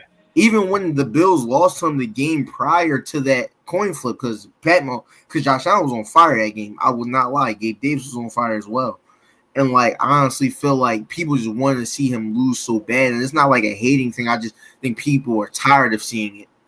And I think like you can't say 3 Super Bowls is just like he's not number one, because when it comes down to it, he gets it done. He's beaten the Bills. He's beaten Burrow before. Like, no, he actually didn't beat Burrow in the playoffs, but he's beaten these top guys that y'all want to see him lose to. And it's like right now, it's like the Broncos defense is not the issue. It's the offense. I want to know what Bo Nix is going to do this year. Granted, he did make the playoffs, but let's be honest here. If Pat Mahomes plays that last game of the season, we see the Bengals in the playoffs. Pat Mahomes. Why would? But the thing I hate when people say that, because like, why would he play the last game? No, I'm not saying that he should have played. I'm saying just like, with that being said, it's like people give Bo Nix so much credit because the next week I seen Bo Nix go out on an opening drive and give a 75-yard drive, and after that, the Bills put him in the box. He played terrible. I don't even think he had 100 yards that game, if I'm being honest, because I bet on that game, and he didn't do anything. I thought he was going to hit my ticket and didn't hit it. He was nowhere close to it. And Josh Allen showed why he's a top 3 quarterback in the league that game. He totally dismantled the Broncos defense. Would you agree with me? I mean, yeah, but I will also say that, like, we saw what the Broncos did to the Chiefs in week 5 when they. But I have a question. I have a genuine question for you. Did the Chiefs play good against a lot of teams this year? They had a 1-score game against the Falcons. I mean, they didn't. Would I say they played? Hey, can y'all see me? Can y'all hear me? Yeah, I can hear you. I didn't move back. Would I say they played exceptionally well? No, but they played to the level of their opponent and they played well enough to win. When they played against the Ravens, they played really well. When they played against the Broncos, they didn't play as well, but they played it well enough to be put in a position to win the game. That's why I'm not going to be able to bet on against Patrick Mahomes, and why I don't feel comfortable saying that any other team is going to win the division. Yeah, you got a fair point, because you can't bet against Mahomes in the playoffs. As a Bills fan, I've done that shit too many times. I've seen it in the regular season, then pull wins out of their asses. I mean, you got a fair point, but I just think that eventually the times got to change. I mean, and I think it might be this year. I mean, we're looking at Bo Nix, who had a historical rookie quarterback season last year. I mean, we love to prop up Jaden Daniels and put him in these conversations, but Bo Nix had more yards and touchdowns than him. I mean, we got to give him his credit, and they have an amazing defense, arguably top 2, top 3 in the league. I mean, when you look at that, put that together, why are they not in that conversation? This is why I don't believe they're in that conversation. One, I just don't think offensively they have what it takes to be better than the Chargers or the Chiefs. I don't think that personally. I think the defense is there, but honestly, it's like Justin Herbert and the Chargers do great every year. They're playoff teams every year. Justin Herbert, what people call a top 5 quarterback in the league. I don't know how you could go against that. Bo Nix is just showing what he can do against certain people right now. And that playoff game doesn't help me get that out of my mind. Granted, he is a rookie. He had a historical season. But it's like, what is next for the Broncos? I need to see more from Bo Nix. Like, maybe I'm wrong. Maybe the Chiefs don't do good. Maybe someone else does take the division. But you have to show me something different. It's like if you see, it's like if something just keeps repeating itself, it's hard to go against it. Pat Mahomes has shown me plenty of times why he's a top 3 quarterback. Mookie, I do want to get your take on this before you went out on who you have coming out of this specific division, the AFC West. For the AFC West. So yeah, about the AFC West, I think there's one of the more competitive divisions in the game. I think it might be 3 teams that's coming out this division. I think this is going to be the toughest division in Patrick Mahomes throughout his totality of his career, because the Broncos, the Raiders, the Chargers, they all got better in their own way, right? The Raiders, I think they're going to be one of the best offense in that division, if not the best offense in that division, with Alshon Gentry. I watched his tape in college; he's outstanding. Adding a guy like Pete Carroll, you know what I'm saying? They still got Crosby and that boy was very good at getting to the quarterback, being able to disrupt the line as well. I think he's very, very good.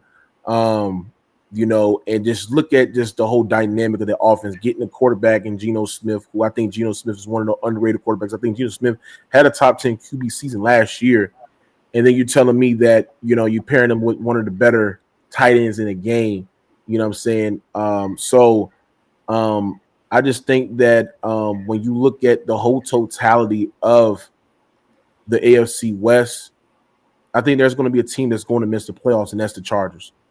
And the reason why I said that the Chargers are going to miss the playoffs, because I don't believe in their offensive scheme. I think Greg Roman pass concepts are doo-doo juice. It's not good. It overlaps with each other. Half-field read concepts that are freaking basic.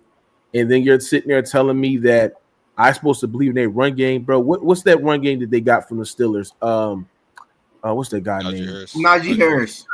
Najee Harris. He's already banged up to start a training camp, right? Then Amarion Hampton, I mean, I don't know about him yet. He can be one of the better running backs in the game, but that's still not enough.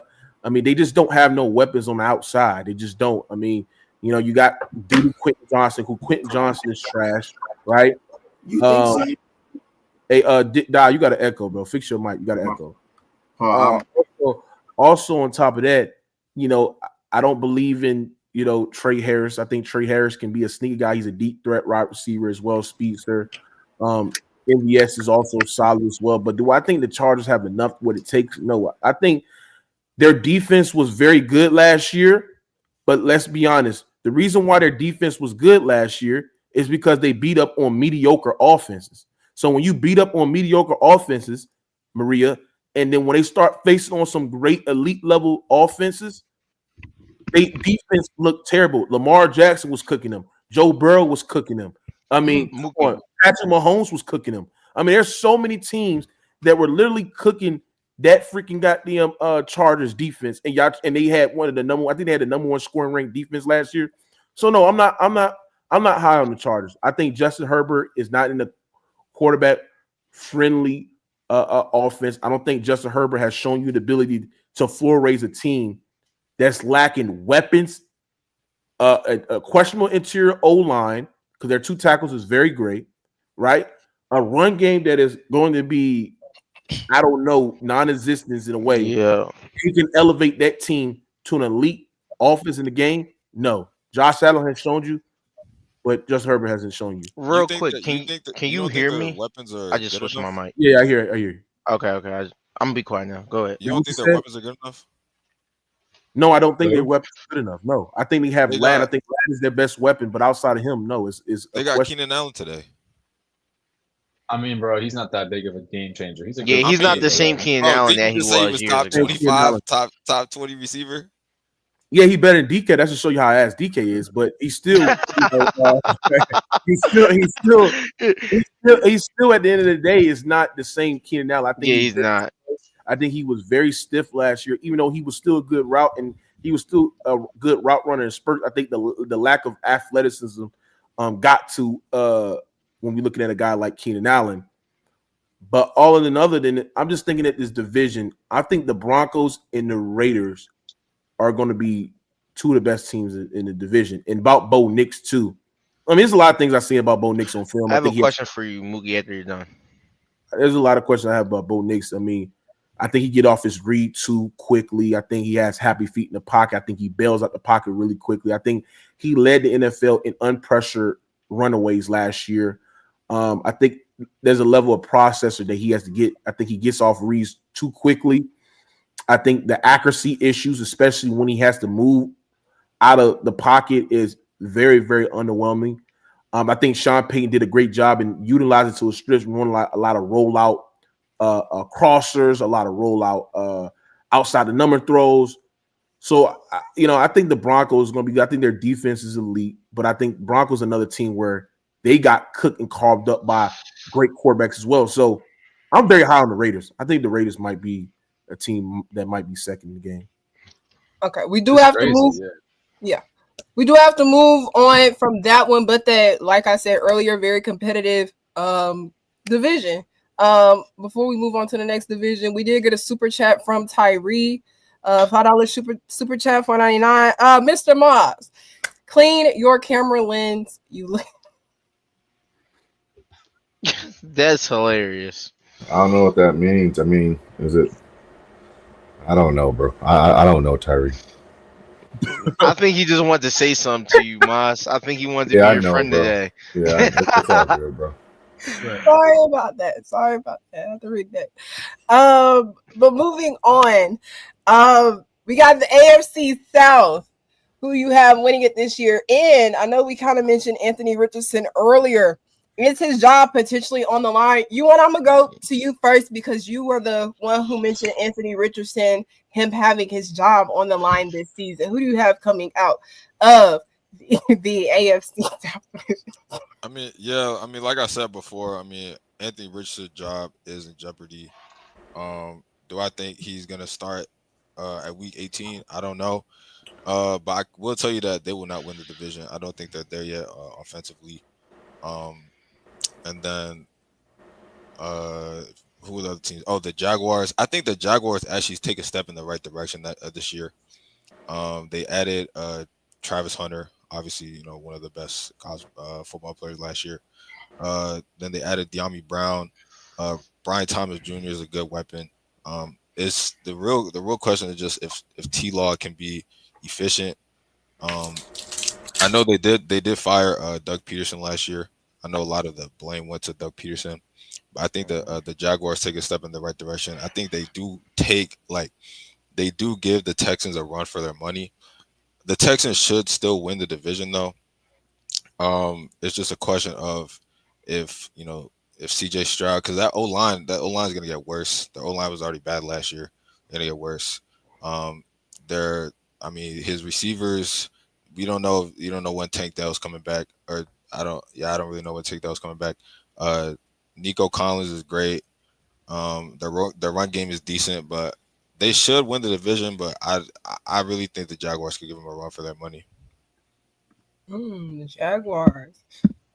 I disagree. Okay.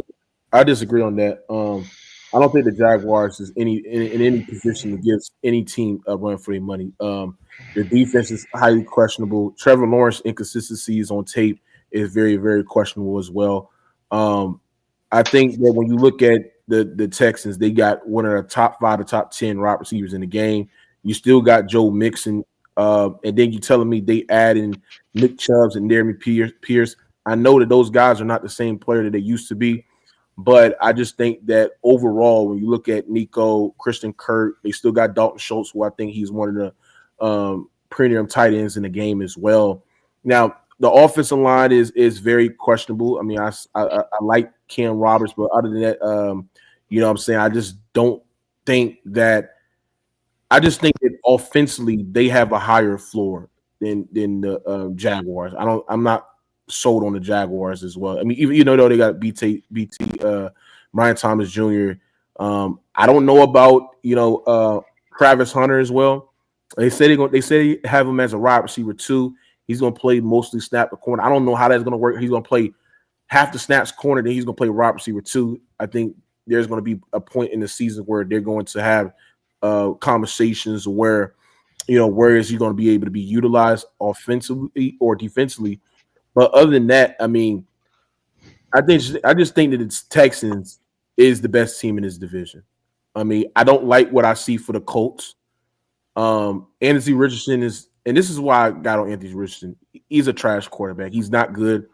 I mean, he's not accurate. He don't have anticipation throwing. He's like a 10 times worse pocket passer than Jalen Hurts. Damn, right? Where did that come from? You know what I'm saying? He can't read defense at all, right? So that just shows y'all that when we're looking at from a physical trait standpoint, why do you think Anthony Richardson was drafted? Well, he was drafted because at the end of the day of his physical tools, not what he can actually do from a talent perspective as a quarterback, right? So I just think that Josh Allen ruined that how prospects being able to look at physical traits for quarterbacks. I don't think it was Josh Allen. I think it was when he came into the league. There was a lot of Cam Newton comparisons too. I didn't like that as well, due to the fact that I guess he's 6'5", can throw, and he's agile, like Cam in a way, in a sense, not as far as like playing, because Cam Newton is one of a kind. The problem with Cam is that the thing about Cam is Cam was a very good. He can read defenses. I mean, he can manipulate with his eyes. If y'all look at Cam tape, Cam can sit here and look at one way and then throw a receiver open in the middle of the field. Like, he's very good attacking seam balls. The thing about Anthony Richardson, not only he just a strong arm, big body that's 6'5". I think he's playing the wrong position, if I'm being honest. Like, if you want Anthony Richardson to still be in the league, change his goddamn position, bro, because he's not equipped to be a quarterback, bro. You know what I'm saying? That's just not what he is. So that's why I sat there and said it's just like the fact that it's even conversation that, Daniel Jones, and we know how bad Daniel Jones is, and Anthony Richardson is crazy to me. It's crazy. That just shows you that he's playing the wrong position. When I look at quarterbacks, it's not about your physical traits. It's not about your tools and all of that, because that does give you a higher ceiling, but we talk about higher floor, consistency of quarterback play. He ain't accurate. He ain't no anticipation thrower. Can't read defense. He can't process coverage at a high level. So, what team? The Titans? Come on, bro. What are we gonna do?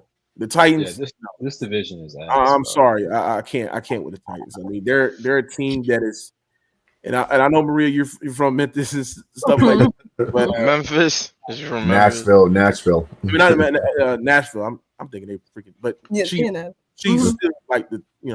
But no, I don't think the Titans is another team that is a team where I think that their offense is not, even though Cam Ward, I don't think he's the best quarterback in his draft.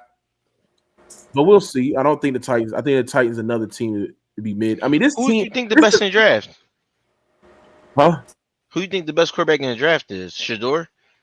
Yes.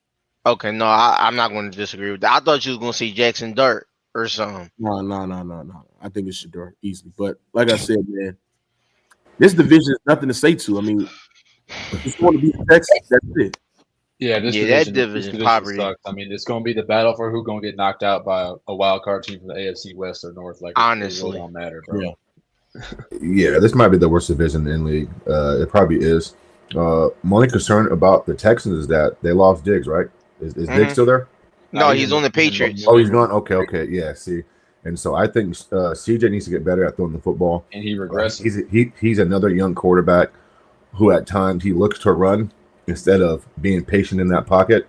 And so you lose Diggs. I mean, I don't know. Listen, I think just by default they win the division. But I don't think Houston does anything in the postseason. Tennessee, stop it. The Colts, again, Richardson has to get better. He has to progress. I think for him, if he just plays good football, I'm gonna judge him like I judge Caleb. I don't care about wins and losses. Just get better week to week. So I don't think there should be any expectations on Richardson. I think long as he's getting better game to game, week to week, I'm cool with that. Right? Don't turn the ball over. Make good third down throws. Make good decisions. And if you lose, you lose. But you know what I'm saying. But don't digress. And so, but yeah, when has he ever done that though?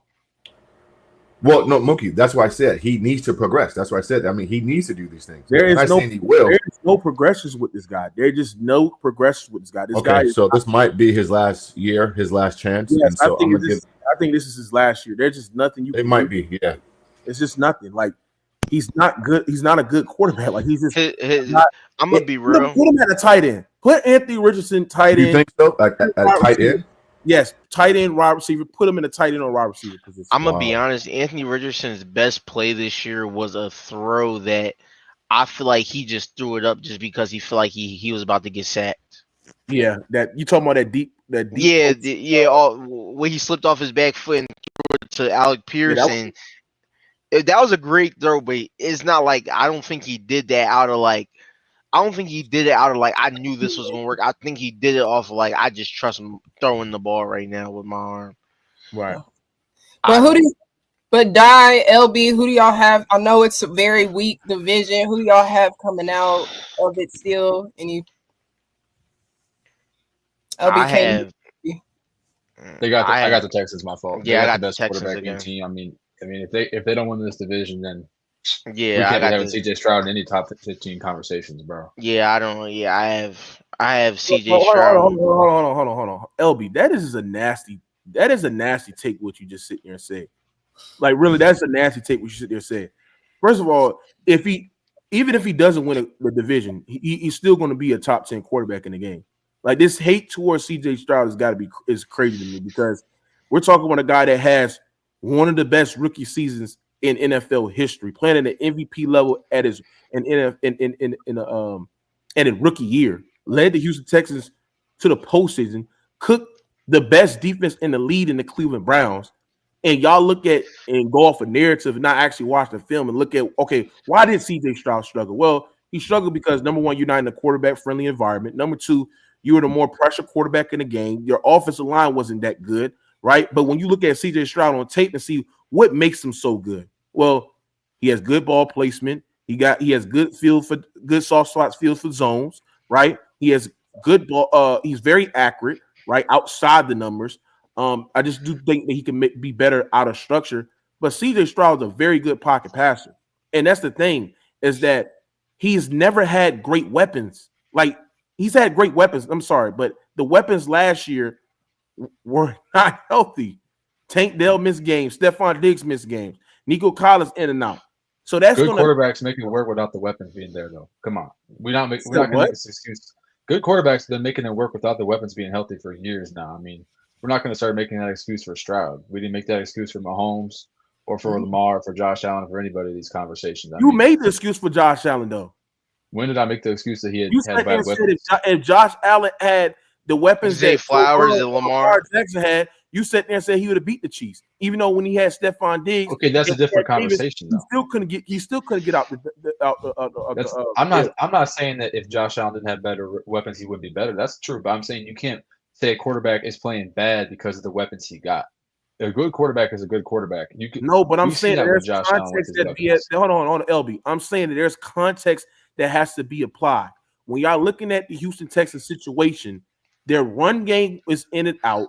Number two, their offensive line was not that good. Do y'all understand how detrimented it is to not? Do y'all understand how it's very, very hard to have a quarterback that's operating the offense with a terrible offensive line? Not a lot of niggas was Joe Burrow. That's why he's the best quarterback in the league, because he can make that work with a terrible offensive line. I'm not saying CJ Stroud is not close to Joe Burrow, but I'm saying that it's hard to be able to do that. It's hard to be.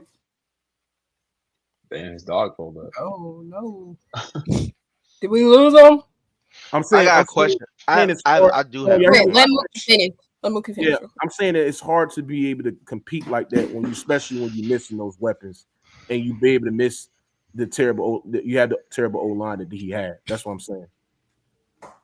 Yeah, I mean Stroud had a down year last year, and you've heard me say I think he regressed, but there's no doubt you can't put blame on his team for injuries and on his team for his defense also not being as good. I mean, I just think that in this week of a division, it's not the conversation we're having about Joe Burrow, where it's like if you don't win the AFC North, he's trash.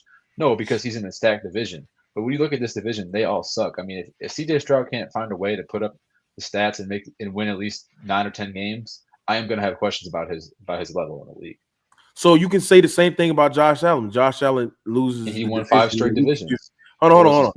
No. If Josh Allen loses that division, in the AFC South, was the AFC South division? East. We're talking about the AFC South right now. In the AFC East division, my bad.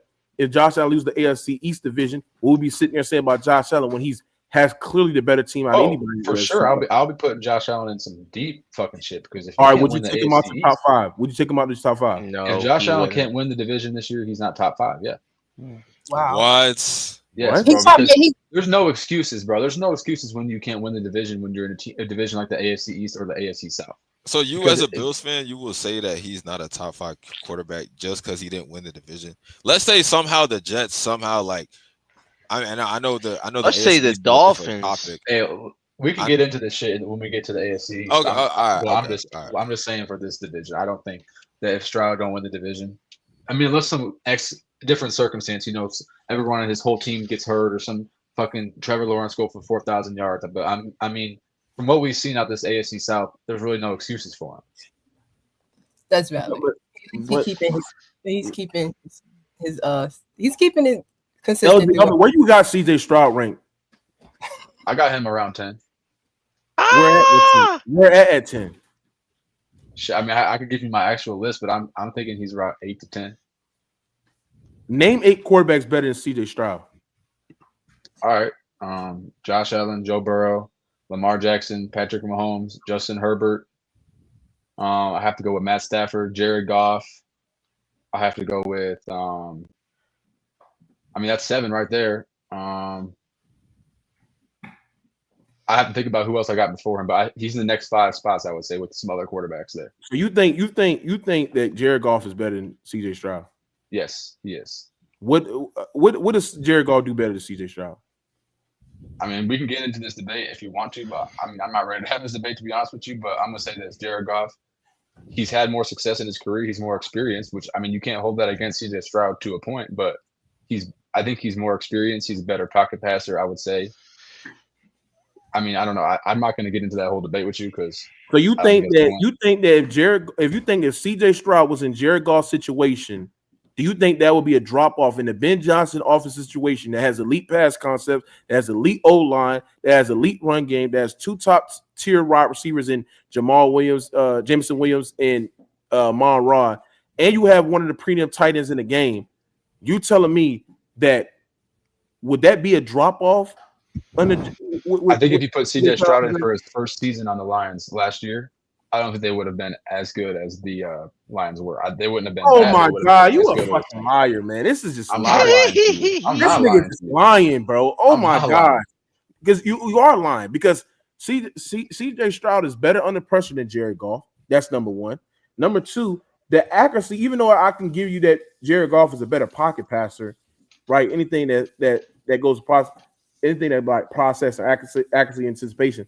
I just think that it's just not a big gap for you to sit there and say that it's going to be a level. It's not a huge gap. I think that whole 6 but through you're 12 telling me, range but no, is very you sit close. there and say that it's going to be a drop off if you take Jared Goff out the Lions and put him with CJ Stroud. When CJ Stroud can't compete in the offense that consists of timing, leverage, throwing, he can't compete in the offense that is, accurate and you got to throw with anticipation throwing and stuff like that because he got a soft spot to fill his zones. But the crazy thing about it, he offers something that Jared Goff never offered throughout the totality of his career.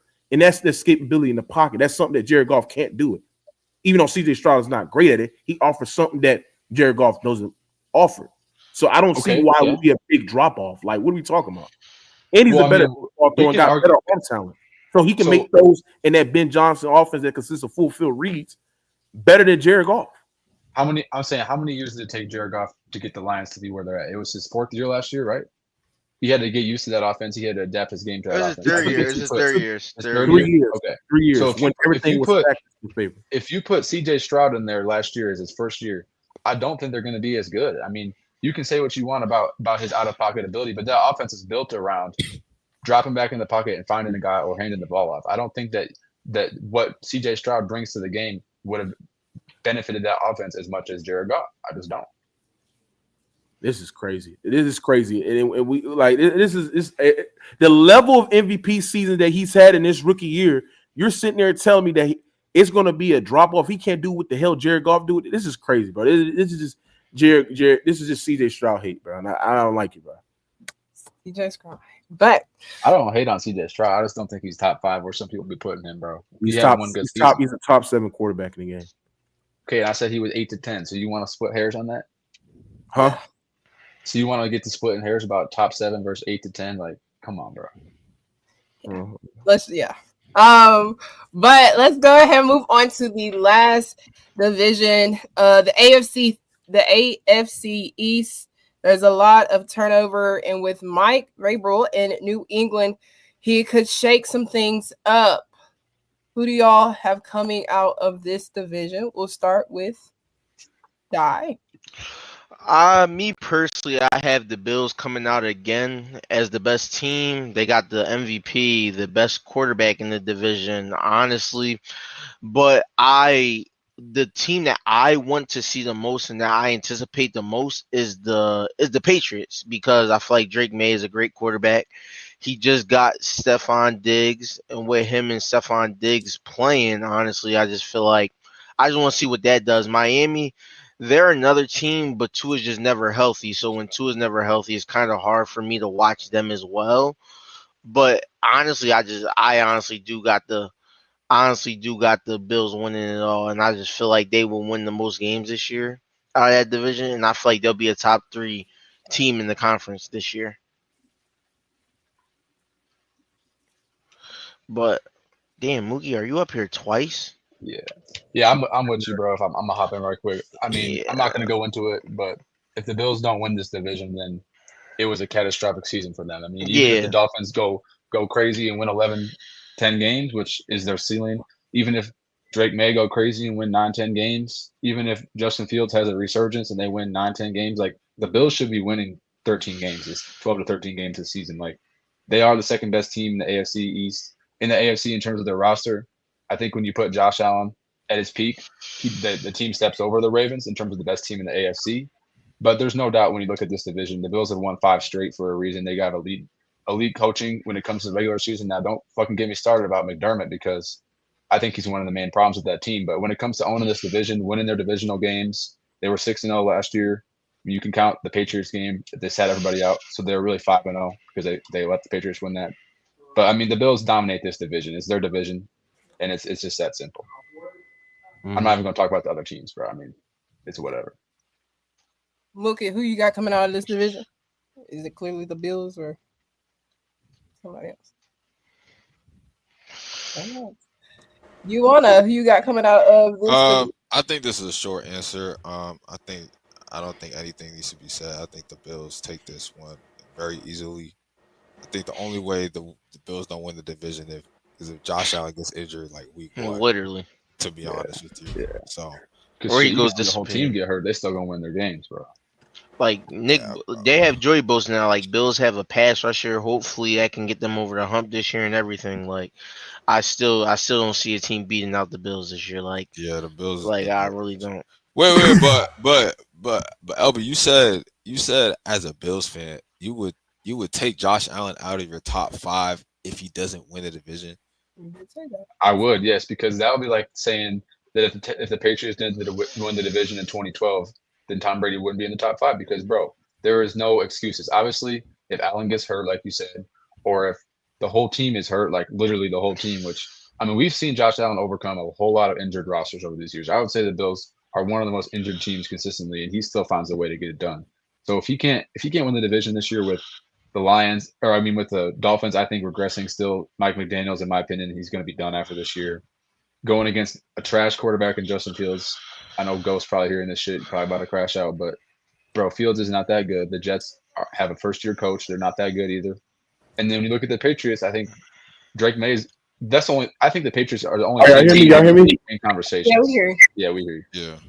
So I mean, I don't know. I just don't see anybody competing, and that's why I'm saying if Josh Allen can't get the job done, I mean, it's just like, bro, this is the easiest division I would say in the league. But wasn't the whole point of his MVP year the fact that he had no pieces around him, and that the team was supposed to be a 10-win team or whatever, and he rose to the occasion and they won the division. That was the whole reason why he won the MVP. So let's say he doesn't also do that. Had a great record and great stats too.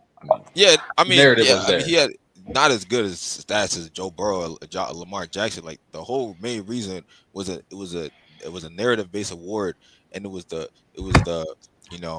him overachieving with nothing basically. So for you to say that you would take him out of your top 5 when I assume you have him at 1, right? You have him at 1 right now? Yes, sir. So you think hold on, you think Josh Allen the best quarterback in the league? Bro, we've done have this conversation so many times. This is crazy. I don't want to debate this right now. This is crazy. I don't think Josh Allen. That's a huge fall off. But then you would take it You would take him from 1 to 6 or worse after him not. LB. So let me ask you a question. If Joe Burrow missed the playoffs again, where would he re-rank? Like I said, this is not the same conversation as for Joe Burrow, because when I was talking about Stroud, when I was talking about Allen, it's their divisions to lose. How many in a row have the Texans won? 3? The Bills have won 5. Like, I mean, come on, bro. Joe Burrow, I mean, unless he falls off, he's going to stay in the top 2, top 3 this year. It's going to take him having a bad season in terms of stats. I mean, we're not going to see the Bengals be much above 500, I don't think, and I'm not going to hold that against Burrow because he don't got help. Okay, what if the Bengals win 7 games this year? Let's say they go 7-10. Where would you have Joe Burrow ranked? I mean, you have to look at the context of it, but I mean, if you can only win 7 games as an elite quarterback, you got to have some questions about him. Now, am I going to put him out the top 5? Probably not. But am I going to say he got to step it up or he had a bad year? Then I mean, yeah, and that's all about context, because that division has more chance for change in it, I would say, than the AFC East. Okay, but Mookie, Mr. Mars, do want to get y'all input on who is coming out of this division, the AFC East. I think the team that's coming out this division is the Bills. I think they should come out the division. It's interesting to see what the Patriots are going to do with the added addition with Stephon Diggs, and be able to add some draft really, really good tackle players as well. They improved that O-line, and I like to see what Vabro is going to add. I think he's one of the premium coaches in the game, just from a leadership standpoint. So I think the Patriots is one of those teams. Well, I want to see what the Dolphins do this year. You know what I'm saying? But I just think when the Dolphins play calling and their scheme is so predictable, especially not having a guy like Tyreek Hill, Mike McDaniels can somewhat be limited in a way, because he likes to run a lot of motion out the backfield, a lot of rollouts for getting to in a rollout boot, and just using the playmakers like Waddle and Tyreek to be able to roll across the middle and be able to create high leverage yards and stuff like that. So I don't think the Dolphins. I think the Dolphins going to still have a year where they missed the playoffs this year, and I just think that there's going to be still other teams that are going to basically still not be able to win too as well, bro. Damn. We lost them, Mr. Moss. I think it's a clean sweep. I think we all agree Buffalo division to lose. I think Josh Allen is right there with just pressure. I mean, this team is knocking literally on the door. Like they're one knock away from getting this thing done. A play or two away, Obi, from getting it done. You know, this might be one of the most unluckiest teams in the league because they're right there. And a play here, a third down here. I mean, they could have been in the big game last year, right? Or the year before. You know, 13 seconds versus the Chiefs, right? I mean, just so I think McDermott, like you said, LB, I question his play calling. I question his aggressiveness in certain times during the game, right? Yes. And so, Murray, did I go out? You did go out. Yeah, you went out. Oh yeah. What I was saying is that I just think that like the Dolphins is not. I don't think the Dolphins is a team that anybody's scared of. Also about the Colts. I'm not the Colts. Sorry about the Colts. So you got the Dolphins, you got the Jets. The Jets. I mean, that situation over there with Justin Fields. I mean, I don't think that's going to be really good. I think the Jets is one of the teams that ain't really going to be able to excel because their team offensively is not that good. They just got Garrett Wilson, and that's basically it. That's basically their whole offense, bro. You know what I'm saying? And then Sauce is up there as well. So I don't have too much to say about those teams. I think this is the Bills team, the Bills division to lose. You know what I'm saying? And I want to see how the Patriots operate too as well. So yeah, we'll see. So I want to get y'all then, Mas, what you got on this because y'all was saying I was crazy saying if Allen don't win the division, he's out these top 5 conversations. But I mean, is that crazy to say or not really? Well, let me finish what I was saying just real quick. You know, like I said, Buffalo's knocking on the door, man. Like they're right there. And I think 2 things are the issue for me. One is the head coach, his decision making in the most crucial moments. And then 2, I think Josh Allen, as great as he is, LB, he relies on arm strength too much. You know what I'm saying? I mean, the guy is a cannon, right? But he throws in the coverages where he has no business throwing in when he throws in there. And so, you know, I think he sees windows that close too quick. And that's when you get the tip balls, the interceptions. And so I think Josh needs to trust his playmakers. And at times, it's okay to check it down to your running back, your tight end. I mean, that's why they're there. And so there's that. And then I think their coaching has just let them down. But Miles, don't that hurt his processing in a way? Well, I mean, yeah, I think Josh Allen would make some great. But you have to give something to take some, though. I mean, listen, it's give and take. It's give and take. It hurts his processing because the fact that he's not that consistent pocket passer. Like throughout Josh Allen's career, you know, the accuracy, the late throws, the misanticipation throws, and just being locked on one read, he's right at the same time. I think last year the reason why the turnovers went down because the offense didn't really ask them to do too much. And they run the ball more too. And they run the ball. They're running the ball more. But like I said, we've seen Josh Allen in the Chiefs game where they asked him to be aggressive, ask Josh Allen to do more. How the decision making was just far where he just judge reads and just that's a good point. Ball to tighter windows, and he had a lot of drop picks in that Chiefs game, which is all turnover worthy plays. So that does hurt Josh Allen processes because when he's aggressive, he puts ball into hard way. When you look at the quarterbacks, they can manipulate coverages much better. Well, of course. I mean, everything you said, I totally agree with. And that's why I use the phrase, like, he just trusts his arm too much. I mean, the dude can throw a football. I mean, let's just call it spade a spade. You know what? I like the Dolphins. I don't like that defense. I think their offense is a little bit, you know what I'm saying, predictable, right? I think they paid Tua too soon. And so, Patriots won 4 games last year. They might win 7 or 8. I don't know. Not worried about the Jets at all. But I would be, listen, I mean, I'm willing to bet my paycheck that the Bills win this division and win it by 3 or 4 games easy. That's what I'm saying, bro. I just want to add to the whole AFC East thing. It's just like when it comes to looking at Josh Allen, and this is another reason why, like me, on my personal scale, he's lower than what most people think. But it's like watching his games, I feel like he plays bad for his size at the wrong times. Like, I feel like he runs the ball. He's a lumbering runner. Like, I don't think he's agile as, like, because people compare him to Cam Newton.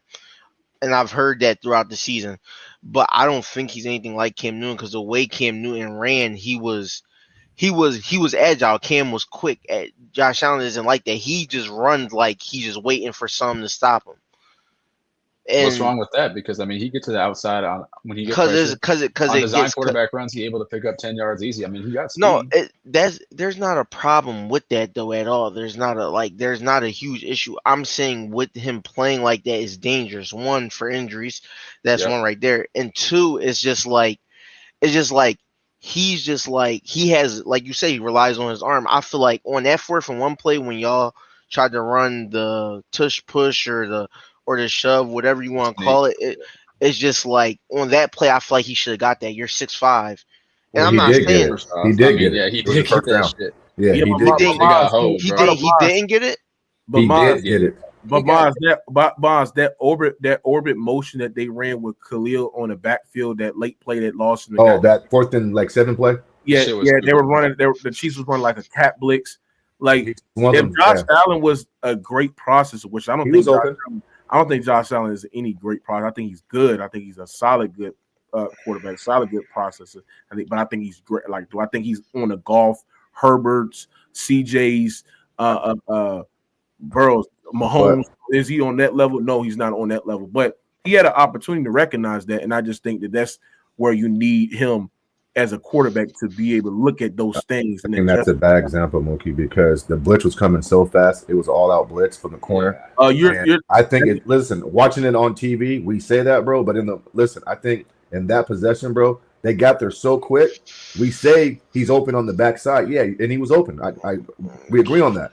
But Mookie, they was in his face like that, bro. Yeah, but Mons, they were showing a cover one look. The corner, Mookie, they showing a cover one look. And a cornerback is creeping toward the line of scrimmage. As a quarterback, you show us audible to your protection. Hey, check that got the Mookie's not talking about that is creeping toward the line of scrimmage. The DB blitz, Mookie. They Spags called a great blitz, bro. The DB blitz. It's a corner blitz. So you got to move. You got to auto. How can you predict that, though, Mookie?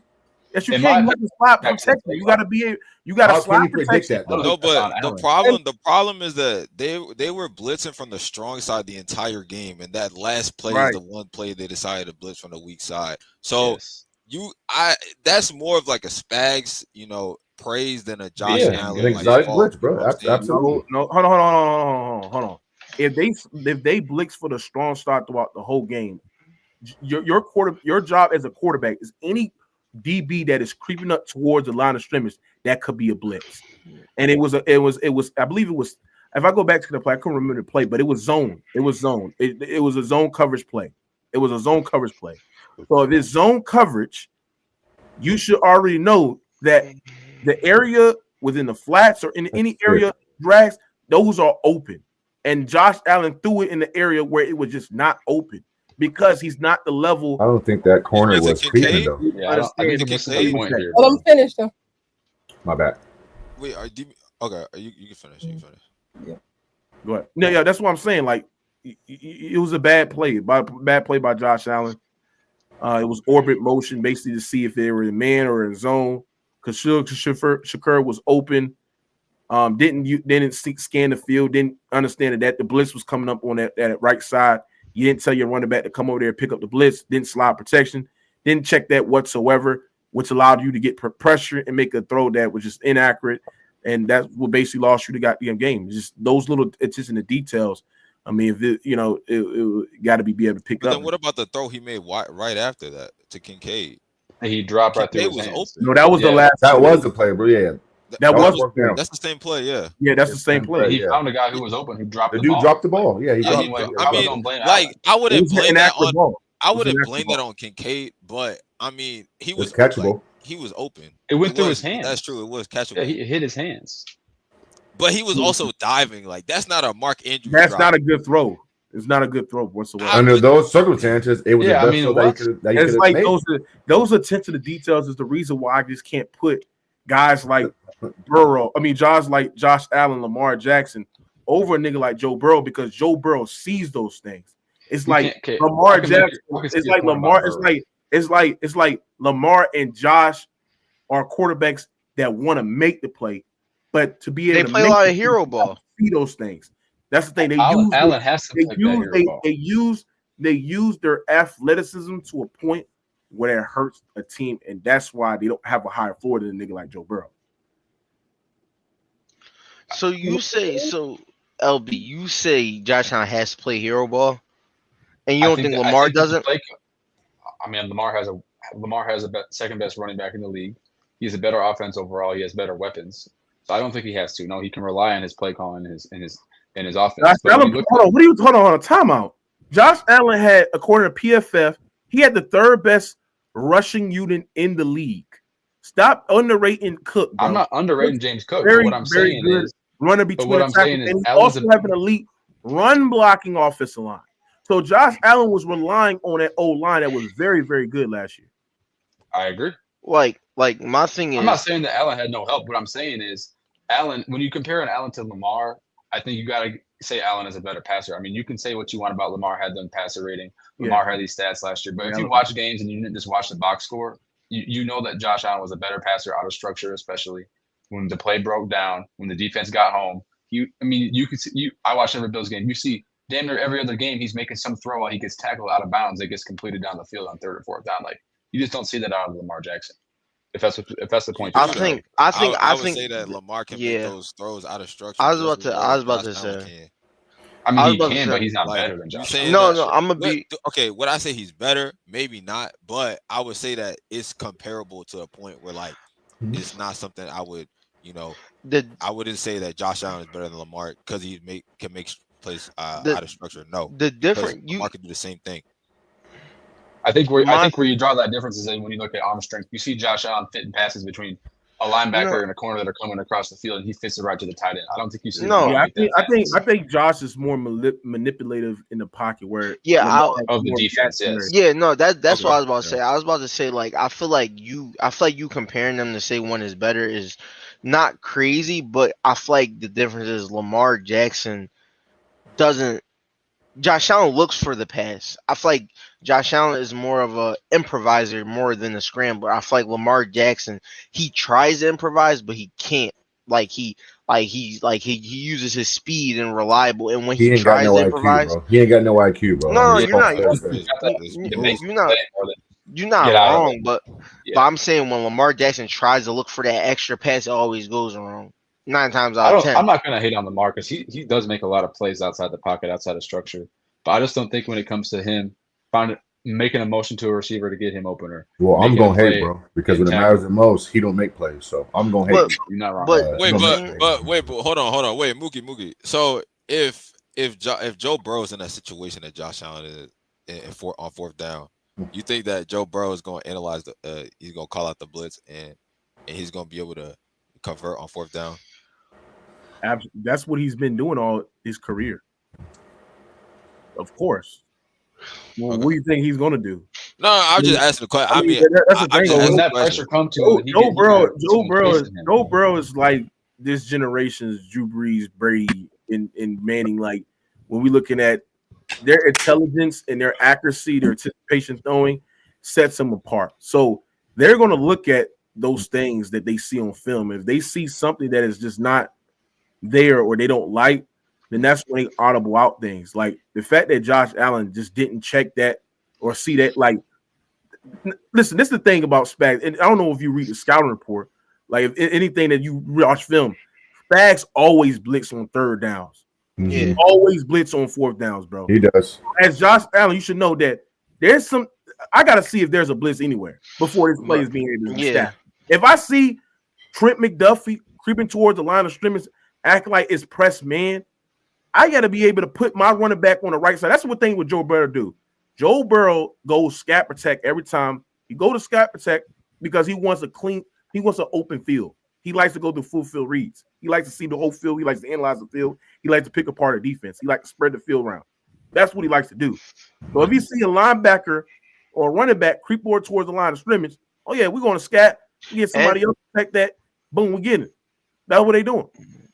Yeah. Or he's sliding the right protection and then the other protection going to zone. That's how they do it. And if you actually watch the Chiefs, Spags runs a lot of disguise too. That's how he be faking. Why do y'all think Spags sat there and said third or fourth down? Joe Burrow outside of Mahomes, you're the guy right now. Like you're the guy.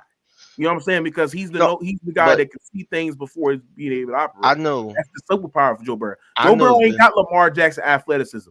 Joe Burrow ain't got Josh Allen cannon of an arm, but he has something that they don't have, which gives the team a higher floor. No, for sure, but that's why I give certain QBs grace more than others due to what they do against Spags, because Spags is one of the better defensive play callers in the league.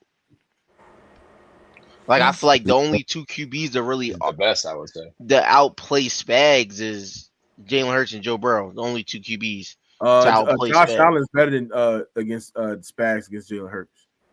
I mean, Josh Allen did his part. His team scored 30 points. He had the stats, but I mean, like this is my back to my whole point about Josh Allen. I'm not gonna go down this spiel again, but he's not the reason they lose to these Chiefs games in the playoffs. He's not out there putting up 12 points with 2 turnovers. He's not out there having fumbles or he's a reason. He's a reason. He's definitely a reason. He's a reason. Yeah. And LB, this is why he's a reason, right? We knew going into this game it was going to be a nip and tuck, back and forth, high scoring game, and we all agreed that it's going to come down to who has the ball last. And guess what? He had the ball last, bro, versus that Chiefs defense. So if you think he's great as he is, the top QB in the league, he has to take it down the field, bro, and score. He has to do it. Play. He has to do it. I'm sorry. If he's the best QB to you, I mean, you can make that point, but when you look at that game, I'm not gonna start complaining and shit. But the Bills got hold multiple times on first downs. I mean, the Bills defense choked the whole fourth quarter. They choked. They fell apart. Sean McDermott lost all control over the defense and clock management. With all that being said, bro, the ball was in his hand. The chance to win. It's not. It's not. What's wrong with Sean McDermott though? What's wrong? No, it's like why do a lot of Bills literally didn't have answers for Sean McDermott? I don't get it. Like Sean McDermott was the reason you guys beat the Ravens. Sean McDermott had a legacy game versus the Ravens. So why is it when y'all lose, you guys blame Sean McDermott? Because when y'all win, you guys will sit there and say Josh Allen is the best QB in the league. He's not lying. So let me get my point then. So you're right that Sean McDermott is the reason. I would say he's the reason they beat the Ravens, but he did step up. But when it comes to these Chiefs games, I think it's a mental thing with him. It's the same thing that happened against the Rams. Like his clock management is just so whack. I don't understand it. His play calling on defense, his personnel selections. He put in Kyer Elam trash ass. I remember being on the playback and crashing out over this shit, bro, because he kept putting in this guy who was getting cooked. A guy who was getting cooked every pass. The target was going to him, and the guy was open because this guy can't guard. And he does this shit. He puts in the bad personnel. When Travis Kelce was cooking against the Bills 2 years ago, he put in that dude they signed off the practice squad to guard him, and he went for 150 yards. Like, I just don't understand his play. Hey, LB, if I told you that game, if I told you LB versus Chiefs, Josh has the ball with about 2 minutes to go, down by 4, would you take that? I would, yes. Okay, you had that. It's just like I agree. And you know what happened is the Bills got a first down. He had it, bro. He had it. They told him they didn't get that first down. Well, Allen had the chance, but I'm assuming. Yeah, at the end of the day, the Bills didn't get the job done, bro. I mean, it is what it is, bro.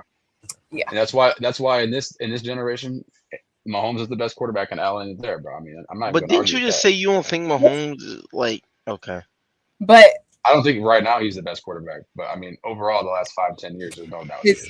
Yeah, Patrick Mahomes. But that's the end of that topic. That's a wrap for this episode. Before we end it, I do want y'all to make sure y'all click the link, download this app, Underdog, deposit and get up to 1,000 in bonus funds. A promo code, as y'all can see, is right there. Rated R. Make sure y'all do that. Make sure y'all like this video, subscribe to this channel if y'all want to see more sports content like this. Catch us live every Tuesday at 9 p.m. NFL TakeOver. And yeah. Any last thoughts before we close out this episode from anybody? That's it, man. Salute. Catch us on next Tuesday, man. See ya. Come Yes, sir. watch Yeah, bro. See ya. We got preseason coming up. Appreciate Yes, it, man. sir. Yes, sir. More stuff to talk about. See y'all next week.